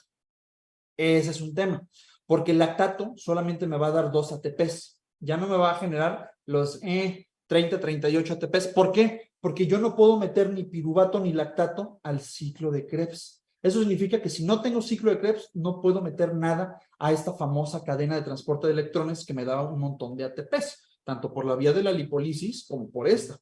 Entonces, ya cuando estamos aquí, la que ustedes le dicen la vía de Ebden-Meyer-Hof, si se está produciendo un montón de lactato y 2 ATPs para medio saciar la deuda de actividad que estás haciendo en la prueba de esfuerzo o en el día a día, tu cuerpo dice, ¿sabes qué? Este lactato, el único lugar en donde puedo tenerlo sin que me haga daño, porque el lactato se empieza a acumular en los músculos y eso causa fatiga, disminución de la fuerza y de la velocidad. Eso es la fatiga. Fatiga es igual a caída de la fuerza y la velocidad con la que se hace el movimiento que estabas haciendo. Entonces el cuerpo dice, ¿sabes qué? Pues no voy a dejar que este güey, lactato, se me siga acumulando en los músculos porque se está cansando este vato. Y a lo mejor ahorita está en un maratón, pero más adelante este vato tiene que comer, tiene que levantarse, tiene que ir al baño, tiene que hacer más actividades. Entonces el cuerpo dice, a ver, se lo voy a mandar al hígado. Y el hígado, él sabe perfectamente qué hacer con el lactato. Entonces tú le mandas 2 moléculas de lactato al hígado y por el costo básico de 6 moléculas de ATP, cuesta mucho. Acuérdense, hace rato nuestras inversiones eran de 2 ATPs. Esto cuesta el triple, güey. Si yo hago reaccionar todo el famoso ciclo de Cori, cuando reciclo el ATP, lo que voy a tener que hacer es sacrificar mi piruvatito, 6 moléculas de ATP, para 2 moléculas de lactato, hacerlas una miserable molécula de glucosa. Y la glucosa la puedo meter otra vez al ciclo. Y se repite, y se repite, y se repite. Esto es cuando no hay oxígeno. ¿Cómo no habría oxígeno? Bueno, si el paciente estuviera en un estado de choque, y casi no hay, pero cuando nosotros estamos haciendo ejercicio, aquí viene lo chido, ¿se acuerdan que hablábamos de una etapa de inestabilidad? Bueno, esa etapa de inestabilidad precisamente es inestabilidad, pero metabólica. No crean que hemodinámica, no crean que el paciente se nos hipotensa ahí en el ejercicio, menos que esté muy enfermito. Pero ya cuando de plano es tanto el ejercicio, cuando el paciente nos pide, ya, pare, es porque estoy en glucólisis láctica, en el máximo esfuerzo, ya estoy respirando tanto que ni siquiera puedo difundir bien el oxígeno. Realmente lo que estoy haciendo es sacar el CO2, para eso respiro más rápido, para desintoxicarme de todo el CO2 que se está produciendo por toda la contracción muscular que ya hablamos hace rato de los engranes de Wasserman, pues para no intoxicarme, ¿no? Y a final de cuentas, esa es la idea. Pues sí, tienes muy poquito tiempo de inspiración y tiempos prolongados de exhalación que hacen que no tengas tanto oxígeno. Lo suficiente para que el corazón siga jalando, para que las piernas medio se sigan moviendo. Pero como se va a empezar a acumular un montón de ADP, fosfato, hidrogeniones libres, para generarte energía, eso se llama hidrólisis del ATP. Este es el ATP, miren qué bonito. ATP, 1, 2, 3 de fosfato, por eso adenosin trifosfato, lo haces reaccionar con la ATPasa y tienes la ecuación de la vida, básicamente. Pero les decía, esa ecuación de la vida tiene un costo. Para tú generar la energía de moverte, necesitas generar ADP. El ADP se acumula en el cuerpo y lo fatiga. El lactato, ni se diga. El fosfato libre, también. El hidrogenión libre te hace ácido. Durante el ejercicio te estás haciendo más tendiente a la acidosis metabólica. Entonces, por eso el cuerpo empieza a compensar hiperventilando, hiperventilando, hiperventilando, pero volvemos a lo mismo. En este afán de hiperventilar, te estás haciendo más anaeróbico. Aquí hay anaeróbico, ¿de acuerdo? Entonces ya hablamos de los 2 extremos. Y hablamos de una fase regenerativa. Si la actividad está bajita, está tranquila, pues no hay problema, lo puedes hacer a cada rato. Se están regenerando esas vías fosfagénicas, ese ATP listo que ya tenías disuelto en tus celulitas. Pero a manera que se hace más demandante el esfuerzo, te haces más anaeróbico. Esta fase de transición es donde entrenamos a nuestros pacientes enfermitos del corazón y donde generalmente recomendamos entrenar para, por ejemplo, bajar de peso o ciertas otras cositas. Esta fase de transición es básicamente que el paciente se salga de la fase regenerativa para que le cueste trabajo, pero sin que se fatigue, para que me dure más tiempo. Porque en ese rango yo voy a estar utilizando la glucólisis oxidativa y la beta-oxidación. El paciente baja de peso y el paciente se hace más eficiente para utilizar ciertos recursos. Por eso se llama transición. Es una zona de transición aeróbica, anaeróbica. El cuerpo tiene los mecanismos para, sin dejar de ser demandante, no fatigarse. Siendo todavía aeróbico, no pasarse a 100% anaeróbico, que es donde se empieza a acumular el lactato. Entonces, ya nada más con esto, ustedes ya saben perfectamente evaluar el ciclo de Krebs. Ahí les va, vamos haciendo el ejercicio para que vean cómo el ciclo de Krebs ustedes lo pueden llevar a una aplicación clínica. Imagínense que tienen a su paciente, les voy a poner así, ya están las 3 fasecitas, muy padres, ya casi terminamos, porque ya veo que estamos sobre el tiempo. Igual si tengo más tiempo, díganme, o si ya me pasé, díganme y ya nos vamos, ¿eh? Pero ya, les prometo que vemos los ejemplos y ya terminamos, pero esta es la parte chida donde les justifico utilizar el ciclo de Krebs. Es más, ustedes me lo van a decir, de hecho. Fíjense, ahí están las 3 fases, tengo a mi paciente haciendo ejercicio. Mi paciente empieza a hacer ejercicio aquí, ya empecé el entrenamiento y termina acá. De aquí para acá dijimos que se llama recuperación. ¿De acuerdísimo? Ahora, imagínense que el paciente está aquí y yo ya no quiero que mi paciente siga entrenando hasta acá. Yo ya quiero que mi entrenamiento se quede a esta intensidad. Hasta aquí. ¿De acuerdo? O sea, el paciente ya no hizo todo esto. El paciente nada más se la pasa entrenando a esta intensidad, digamos unos 40 minutos. ¿De acuerdísimo? Imagínense que estos son, aquí ya hizo 40 minutos, aquí van más o menos unos 20 a 30 minutos, y aquí el paciente tiene unos 10 minutos entrenando. ¿De acuerdísimo? Yo les voy a preguntar, contéstenme ustedes. Si mi paciente todavía no tiene disnea, todavía no tiene disminución en la velocidad de sus movimientos y todavía puede tener la suficiente fuerza en sus cuádriceps, en sus gemelos para seguir corriendo, y lo encontramos en esta etapa de transición, pregunto yo, mi paciente, ¿qué vías metabólicas está usando? Y ¿está o no está usando el ciclo de Krebs? Espero sus comentarios. Repito, mi paciente está en esta parte del entrenamiento a los 20-30 minutos a esta intensidad, ni muy alta, pero ni muy bajita. Y lo tolera muy bien.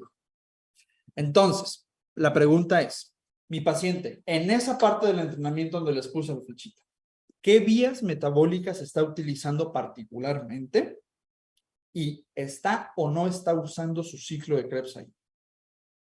Para fines del entrenamiento, porque pues, obviamente está vivo, entonces lo está usando todo el tiempo. Muy bien, alguien ya puso por ahí, está utilizando glucólisis oxidativa y está utilizando su beta-oxidación.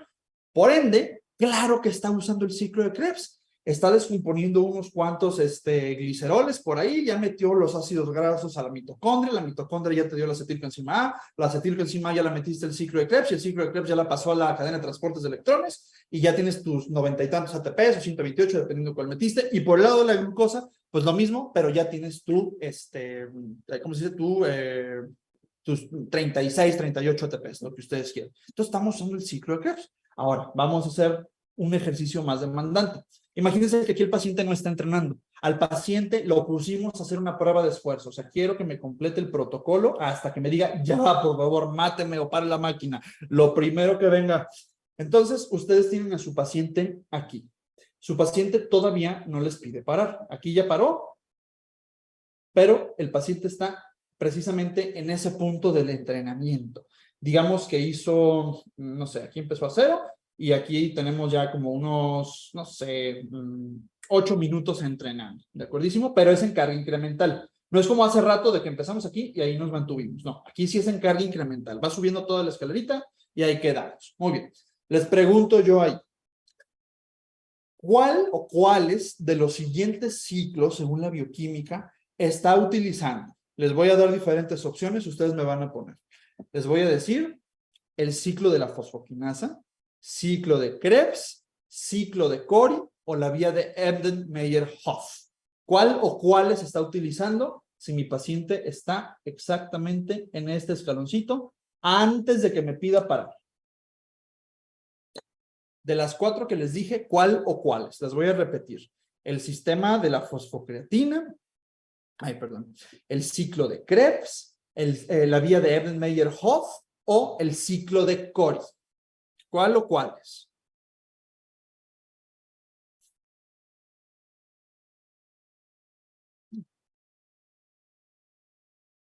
Muy bien, ya pusieron en el Meyerhof, pues porque estamos precisamente ya batallando, ¿no? Tenemos glucosa, pero ya no hay tanto oxígeno. Entonces se está generando el lactato. Y si tengo un montón de lactato, el lactato habíamos quedado que se acumulaba en el cuerpo y causaba fatiga, ¿no? Que ya casi está por llegar acá. Entonces, ¿qué tiene que hacer el cuerpo para agarrar ese lactato y decir, ni madres, no quiero lactato, hazlo otra cosa? Güey, es carísimo, no importa que se gaste lo que se tenga que gastar. 6 ATPs, ¿estás loco? Hazlo, porque este güey no va a parar, estoy corriendo. Si está en ese es el cuerpo, entonces, ¿qué va a utilizar además del Embden-Meyerhof para poder ciclar ese lactato? Por supuesto, el ciclo de Cori. ¿Se fijan? Nada más, y esto es por pura clínica. Ustedes están viendo al paciente respirar más, el paciente respira más, está cerca de la fatiga, entonces, ¿qué dices? Güey, ya, o sea, si tiene oxígeno, por supuesto, si no estaría muerto, pero ya no lo está utilizando también. Como ya no lo está utilizando también, ya no puede meterlo para oxidar glucosa, oxígeno, oxidas, para oxidar glucosa o oxidar grasas. Entonces, ¿qué nos queda? Pues, güey, rescatemos todo este desmadrito del lactato, porque entre más lactato se acumula en el cuerpo, más se va a cansar esta pobre persona. ¡Ah! Vaya. Entonces resulta ser que sí, clínicamente se pueden dar una idea de cómo está el ciclo de Cori, cómo está la ruta de Meyerhof, cómo está el sistema de la fosfocreatina, cómo está el mentado ciclo de Krebs. ¿Se fijan qué bonito es aplicar ciencias básicas a cosas ya más de niños y niñas grandes? Pero estos son esquemitas. Déjenles enseñar cómo se ve en la vida real, mis niños y mis niñas. Y con esto me despido y ya los dejo descansar. ¿Sale? Les traigo 3 casos. Miren, estas son las curvas de Wassermann. Estas son las que, si me siguen en redes sociales, a lo mejor han visto que subo historias y se alcanzan a ver estos colorcitos, ¿de acuerdo? Nosotros tenemos 9 curvas de Wassermann. No les voy a explicar todas, no es el fin de la plática. Si algún día quieren, con muchísimo gusto, pero tenemos 9. 1, 2, 3, 4, 5, 6, 7, 8, 9. Cada una de esas 9 curvas de Wassermann me da información valiosa, me da información diferente que me permite saber más o menos cómo está el funcionamiento del corazón, de los pulmones o de ambos. Por ejemplo, estas 4 de aquí me dejan ver los pulmones. Estas 3 de aquí me dejan ver los umbrales ventilatorios. Umbrales son como puertas, que el paciente al cruzarlas se encuentra en una nueva dimensión. El paciente si cruza el primer umbral ventilatorio, por el comportamiento de la ventilación, yo ya sé que está en la zona de transición del ejercicio, ni tan pesado, pero ni tan bajito como para estar usando vías regenerativas.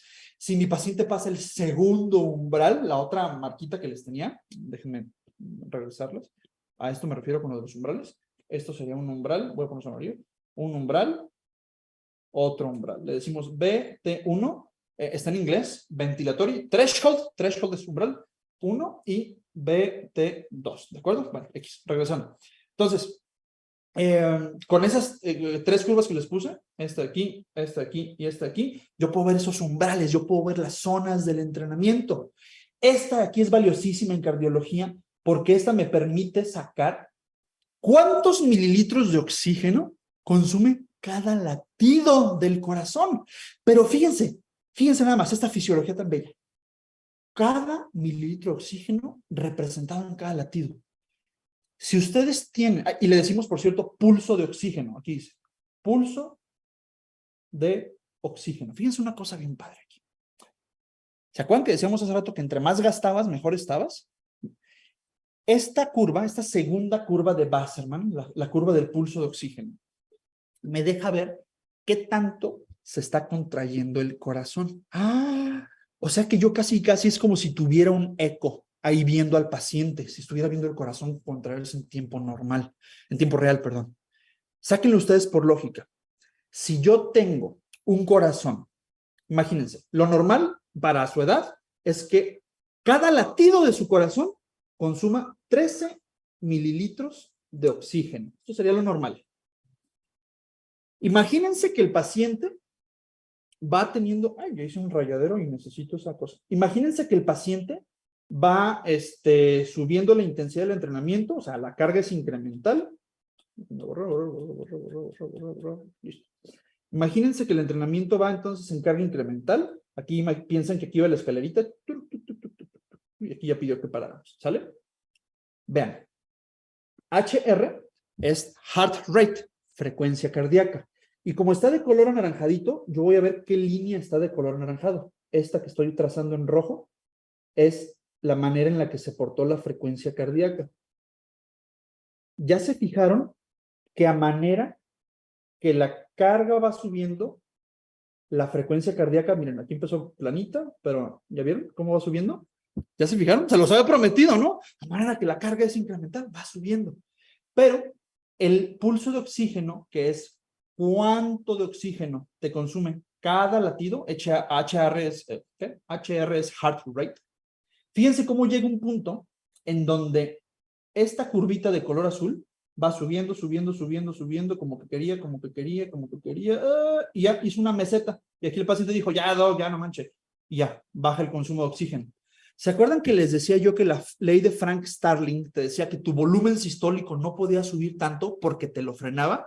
Pues aquí está la mentada ley de Frank Starling en acción. Frank Starling. Aquí ya, ¿sabes qué, papá? Ya tengo mi límite hasta ahí. Pero, ¿qué sí está pasando? Voy a quitar las rayas. Que en lo que ya se hizo esta meseta, la frecuencia cardíaca, miren, sigue subiendo, tal y como se los había prometido. Entonces, el pulso de oxígeno me habla de cuánto está consumiendo de oxígeno cada latido. Imagínense, fíjense, les voy a poner un ejemplo acá. No es el caso del paciente, pero vean esto. Imagínense, este es el oxígeno del paciente, ¿sale? Este es el tiempo. Si yo les digo que entre más consume oxígeno cada latido, está muy chido, y que lo normal era 3.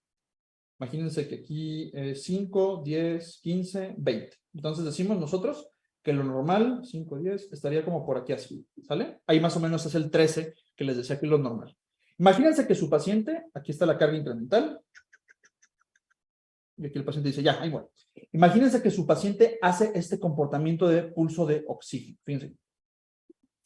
Empieza, pues nunca empiezas consumiendo 0, si no estarías muerto. Si tu corazón consume 0 mililitros de oxígeno, estás muerto. Entonces imagínate que empezamos así, más o menos, ¿no? Y empieza a consumir. Y aquí hace esto. ¿Qué creen que le pasó al corazón del paciente en esta bajadota? Si yo les digo que el pulso de oxígeno te refleja qué tan bueno está el corazón para latir. ¿Qué creen que le haya pasado al corazón aquí? Si le quieren poner alguna enfermedad, algún síntoma, algún lo que sea, pero nada más déjenme ver cómo lo están pensando. Se los voy a explicar, por supuesto. Pero entonces decíamos que esta madre es el pulso de oxígeno, ¿sale?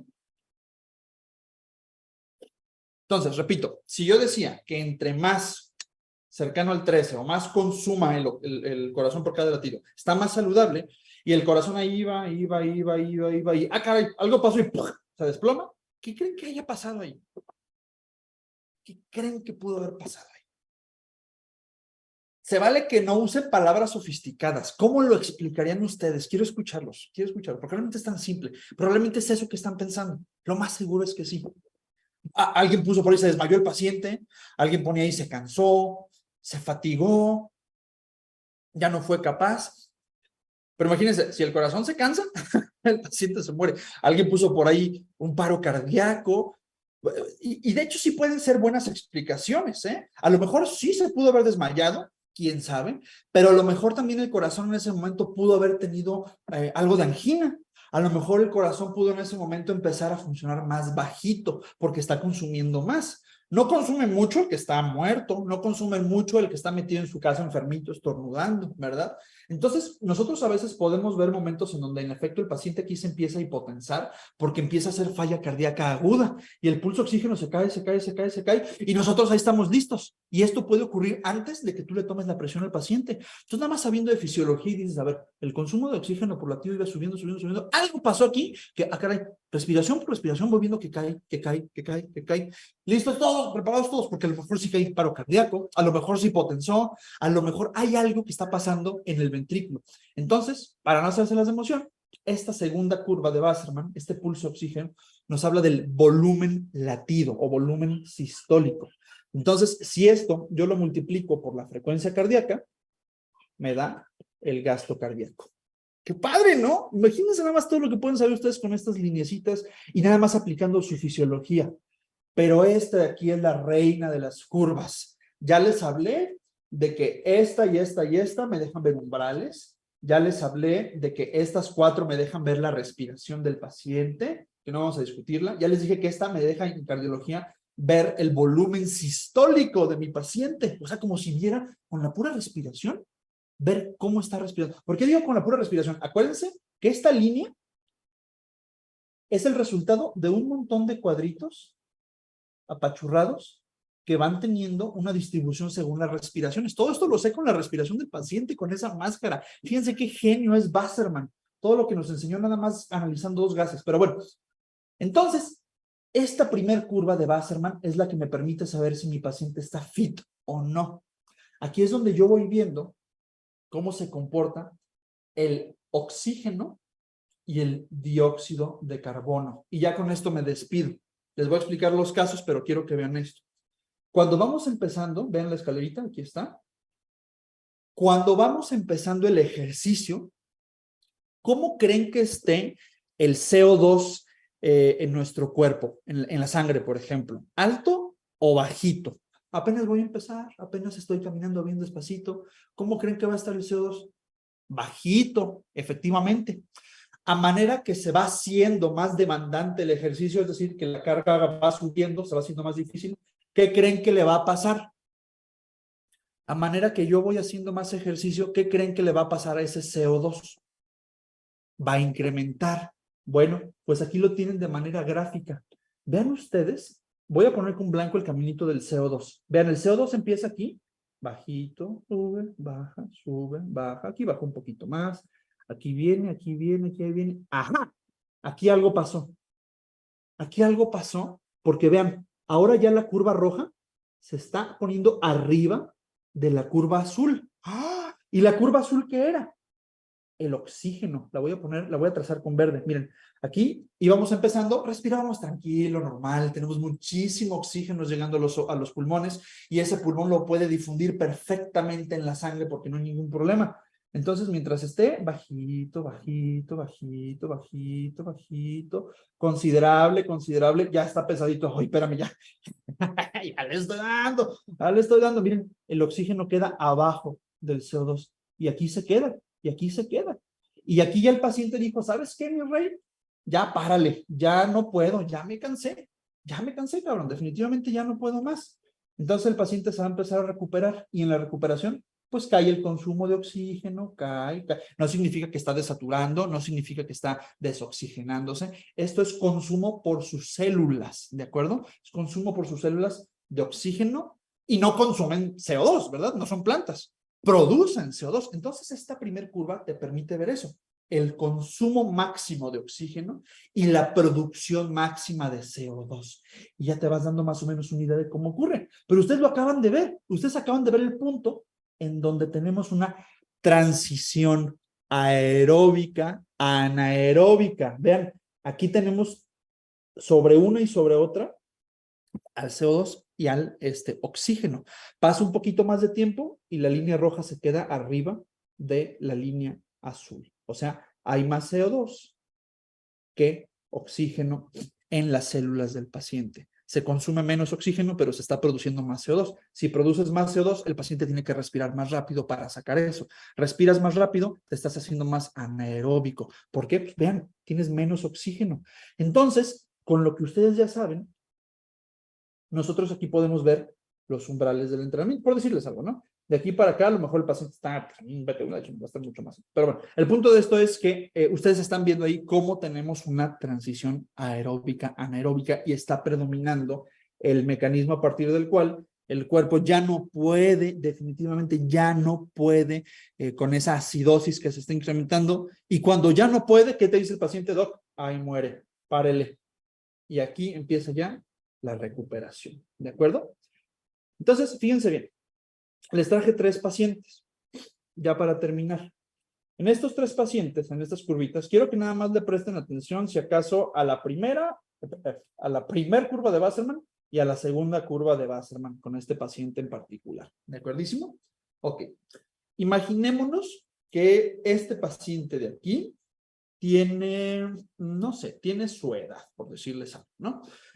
Ustedes, cuando van haciendo el ejercicio, están consumiendo oxígeno, ¿no? Ya habíamos establecido eso, están consumiendo oxígeno. Y para ustedes poder consumir ese oxígeno necesitan energía, y esa energía la tiene la mitocondria. Bueno, cuando ya se recuperan, ya después de que paramos, vean, aquí este paciente duró 14 minutos haciendo ejercicio desde que empezamos aquí en cero.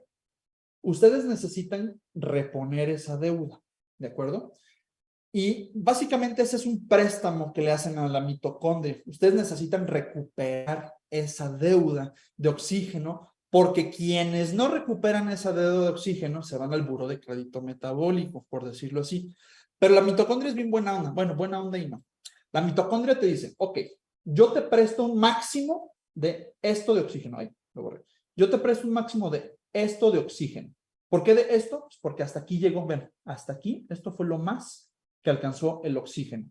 O sea, que si yo lo hago con una reglita, más o menos para que se me idea, este paciente consumió poquito menos, este paciente consumió poquito menos de 1,600 mililitros de oxígeno cada minuto de entrenamiento que hizo, ¿de acuerdo? Entonces la mitocondria te dice, va, a ver, te presté 1,600 mililitros de oxígeno, más bien, con tus 1,600 mililitros de oxígeno que consumiste, yo te presté un montón de ATP. Me lo tienes que regresar, papito. Necesito que ese oxígeno que utilizaste me lo regreses a mis reservas, porque si no me embaucan a mí. No se vale embargar bancos, ¿no? Pero la mitocondria es bien buena onda. La mitocondria te dice, va, ok, ya te presté toda esa energía, ya te presté todo ese oxígeno, esos casi 1,600. Te voy a dar chance, papito, que en 200 segundos, a partir de que ya descansas y todo, me pagues la mitad de ese oxígeno que ya consumiste.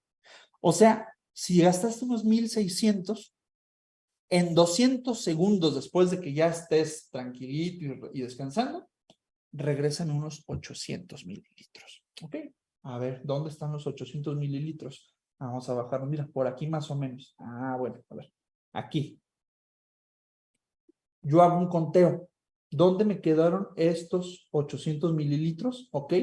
En esta marca de los casi 16 minutos. Pero, acuérdense, aquí terminó el ejercicio. Voy a ponerlo en blanco.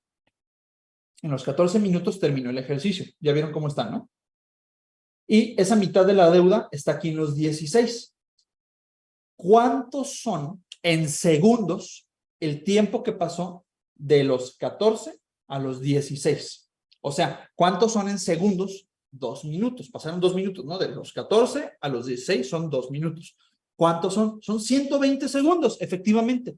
120 segundos está abajo de los 200, ¿no? Entonces, la mitocondria te dice, ok, tuviste una muy buena recuperación al ejercicio. En esa mitad del tiempo, mis niños y mis niños, en los que ustedes ya pagaron esa deuda, ustedes ya están descansando, ya están respirando más bajito, ya se están sintiendo menos fatigados de las piernas, ya su corazón está latiendo más despacito, se está recuperando. Pues miren, fíjense muy bien. Vean este patrón que les acabo de dibujar. Cuando nosotros hacemos una prueba de esfuerzo, tratamos de ver este patrón como en tiendita de campaña. Sube y baja rápido, ¿sale? ¿Dónde baja rápido? Pues donde ya terminó el ejercicio. Fíjense, esta es una paciente normal, es una paciente saludable la que acaban de ver. Fíjense esta segunda paciente. Vamos a ver aquí.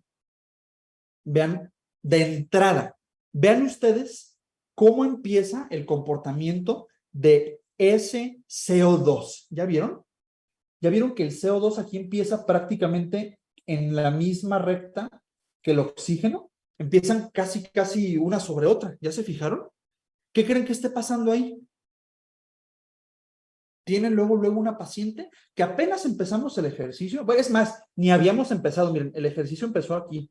A lo mejor del minuto 0 al minuto 2, que ya teníamos a la paciente conectada a la máscara. No sé, estábamos platicando, estábamos explicándole cómo le íbamos a hacer la prueba o lo que sea. Pero, ¿qué creen que haya pasado ahí? En donde ya tengo yo los dos gases encimados uno con otro. No me digan enfermedades.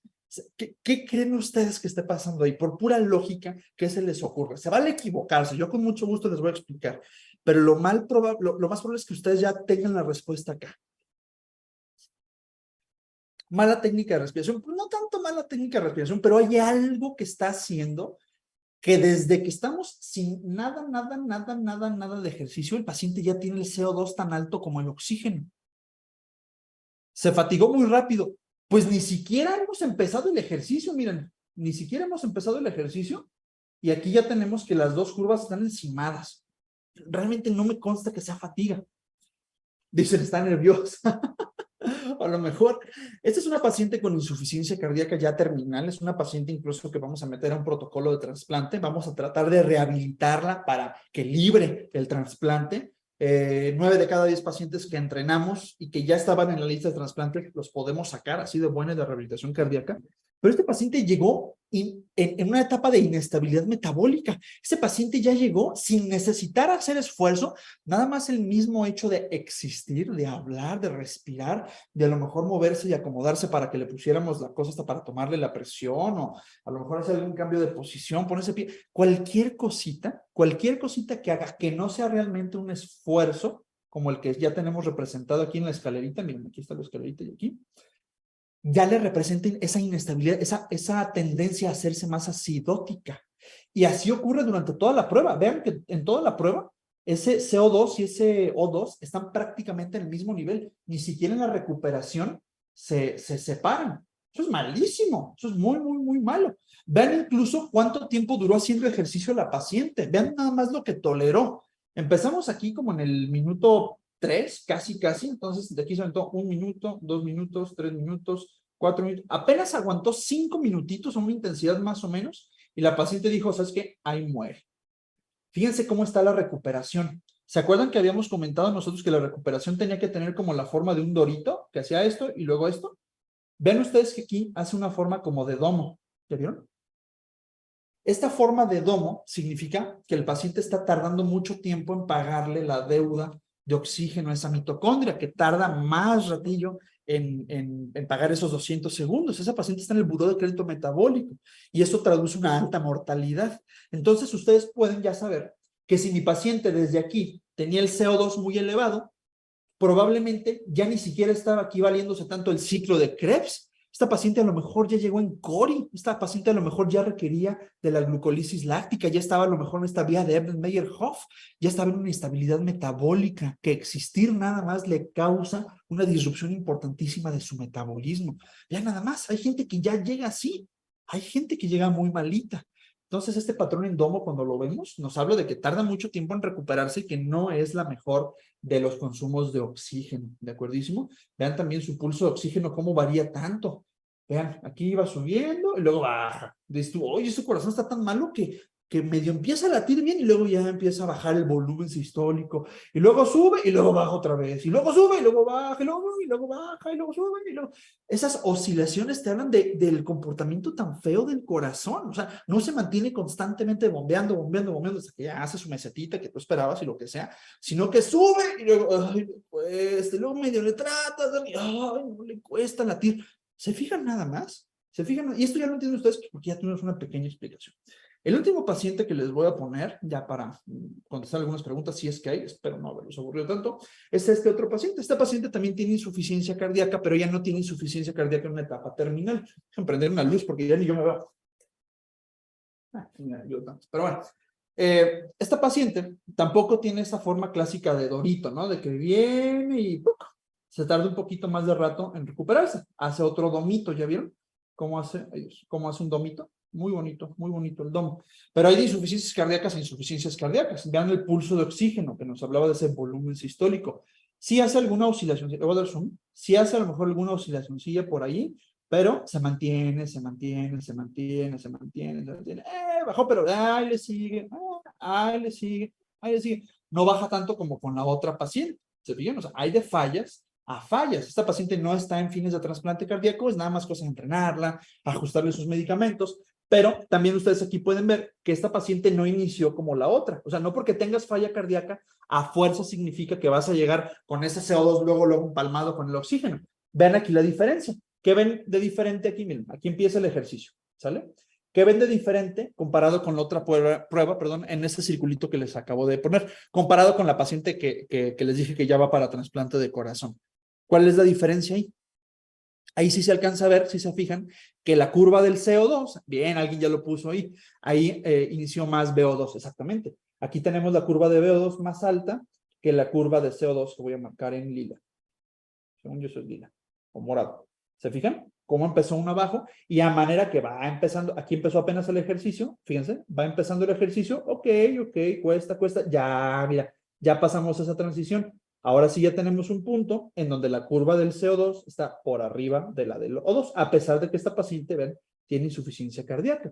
Aquí está lo máximo que hizo de consumo, pero tarda en recuperarse, tarda. Por eso tenemos este domito de acá. ¿De acuerdísimo? Pero ya ustedes ya vieron que sí es cierto que a manera que vamos haciendo más y más y más ejercicio, pues miren, la frecuencia cardíaca va subiendo, va subiendo, va subiendo, el consumo de oxígeno va incrementando, la producción de CO2 también va incrementando, de empezar bajita a alta, y así de bonita es la fisiología. Pero más importante, ya saben identificar en los momentos del ejercicio dónde son los diferentes puntos de quiebre para que tengamos, por decirlo así, una transición, vaya, del componente aeróbico al componente anaeróbico. Pero cuando nos recuperamos, se restablece todo y volvemos a lo bello.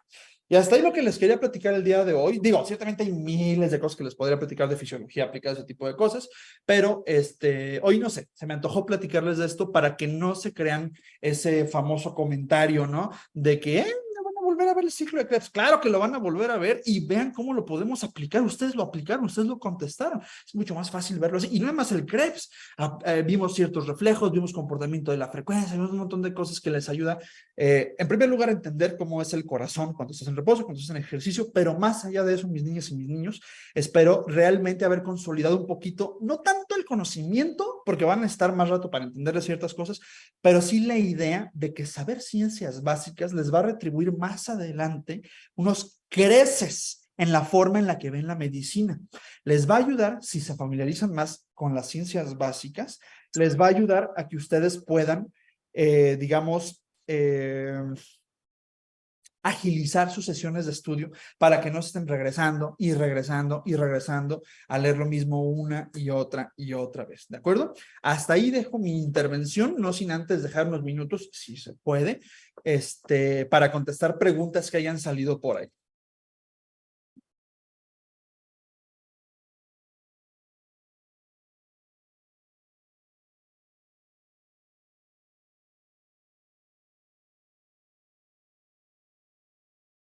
¿Alguna pregunta? Si alguien quiere poner su microfonito. No sé.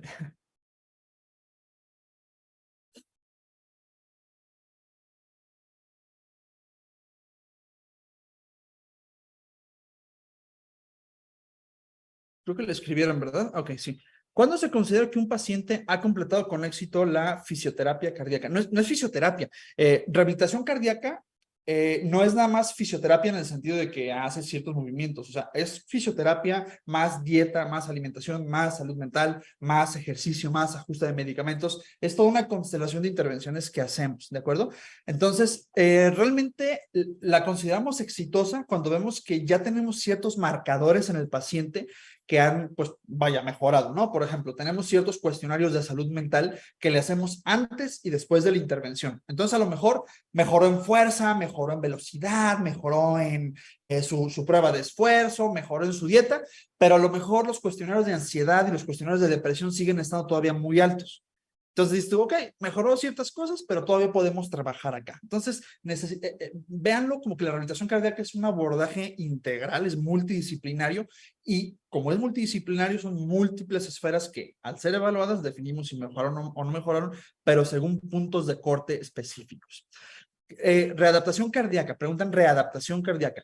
Cuando hablamos de readaptación significa que el paciente por algún motivo u otro tenía ya adaptaciones al ejercicio, a cierto medicamento para, no sé, lidiar cierta enfermedad y por algún motivo, no sé, se le acabó la pastilla, dejó de hacer ejercicio, le fue mal con la dieta, por algún motivo, se le, digamos, se le quitan esas adaptaciones y lo vuelves a entrenar y las gana. A eso nos referimos con readaptación, ¿de acuerdo?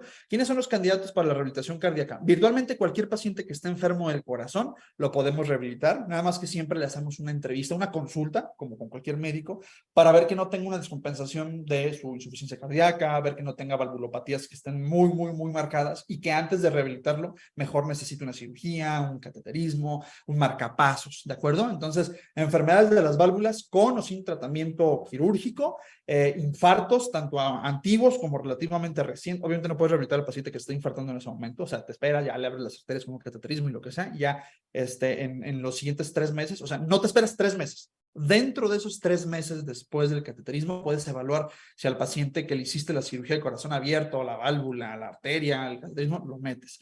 Pacientes con arritmias, pacientes con marcapasos, pacientes con hipertensión, aunque no tengan enfermedades del corazón, vaya, virtualmente cualquier afección del sistema cardiovascular lo podemos meter a rehabilitación cardíaca porque hay diferentes protocolos para diferentes enfermedades, ¿de acuerdo? Muy bien. ¿Alguien más por ahí? ¿Se ofrece algún apoyo emocional a los pacientes? A todos. Todas las personas, así como se les hace un interrogatorio de pastillas, enfermedades, bla, se les hace un interrogatorio, no como una consulta psiquiátrica formal, porque para eso están los psiquiatras, no hacemos transgresión profesional, pero sí hacemos cuestionarios que nos dan ciertos puntajes y dependiendo de los puntos que vaya sacando el paciente, se manda con el especialista específico.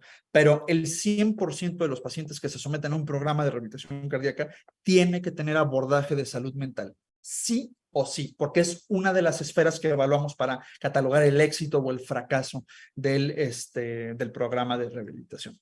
Muy bien, preguntan, por lo general, ¿cuánto es el tiempo de duración de las pruebas de esfuerzo o depende de cada uno de los pacientes? Así es, el protocolo completo, generalmente hacemos un protocolo que se llama Bruce, como el de Bruce Wayne, ¿haz de cuenta? Bruce. El protocolo de Bruce es más o menos algo como lo que les estoy enseñando, ¿no? Va pasando el tiempo, sube la inclinación, sube la velocidad. Pero las últimas etapas del Bruce son muy pesadas para la mayor parte de los enfermos, incluso para ustedes. A cada rato hay residentes que quieren hacer su prueba de esfuerzo y todo, les ponemos el Bruce y hasta la fecha nada más he conocido a 2 personas que han completado todo el Bruce, estando completamente sanos. El tiempo total de un Bruce dura por ahí unos 21 minutos. Son 7 etapas de 3 minutos cada una. Cada 3 minutos va subiendo la intensidad del entrenamiento, más bien de la prueba. Pero dependiendo de qué tan limitada tengas tu capacidad funcional, tu fitness cardiorrespiratorio, de esos 7 minutos, de esos 21 minutos, a lo mejor nada más haces 8, como ese paciente. A lo mejor nada más haces 5, a lo mejor haces 21 y listo, ya, terminaste tu Bruce. Entonces varía de cada paciente. Si una paciente mayor con problemas del corazón, ¿qué? Si una persona mayor con problemas del corazón, ¿cuál sería la mejor rehabilitación? No es como que, sí, esta es la mejor rehabilitación. No, o sea, se tiene que evaluar al paciente. Se le hace una prueba de esfuerzo, como la que les acabo de enseñar. Se ven sus gases, vemos más o menos dónde están sus umbrales y según esa prueba, le prescribimos el ejercicio. El ejercicio es como un medicamento. Lo prescribimos, damos una dosis, decimos qué tiene que hacer, cuántas veces a la semana, por cuánto tiempo, dónde subirle, dónde bajarle y todas esas decisiones. Esto es medicina de precisión. Todas esas decisiones las tomamos con base en la prueba de esfuerzo, no con una rutina genérica de un influencer que se encuentran ahí en YouTube, que porque lo vieron así flaquito, super mamado, lo que sea, sí, haz no sé cuántas repeticiones así y vas a estar así no sé qué en tantas semanas. A ver, no, la forma en la que el ejercicio de forma responsable se prescribe es teniendo este tipo de parámetros para poder jactar, ahora sí, con fe de tener educación, proponer un plan adecuado a las necesidades de cada quien. Por eso esto, repito, es medicina de precisión, ¿de acuerdo? Muy bien. Creo que Es la última pregunta. Y quiero aclarar, no se necesita siempre tener la prueba de esfuerzo cardiopulmonar. Hay otros tipos de prueba de esfuerzo que se pueden utilizar para sacar ciertas derivaciones de lo que acabamos de platicar ahorita con estas curvas, ¿de acuerdo? O sea, no es 100% necesaria una cosa tan costosa como una prueba de esfuerzo cardiopulmonar, pero sí una prueba de esfuerzo convencional, por lo menos, para ver los límites de las frecuencias cardíacas de los pacientes y, bueno, hacer ciertos entrenamientos con base a eso. Muy bien. ¿Alguna otra pregunta? Creo que no. Entonces, pues bueno, me dio muchísimo gusto haber estado con ustedes esta tarde. De todos modos, ya saben que para cualquier otra invitación, nada más echen un mensajito en mis redes sociales y con muchísimo gusto acordamos las fechas.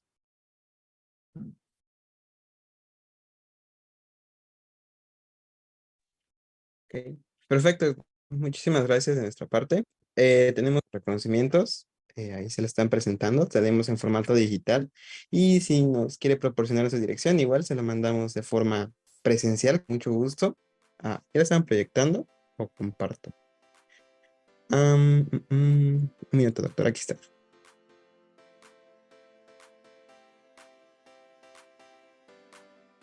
Ahí está.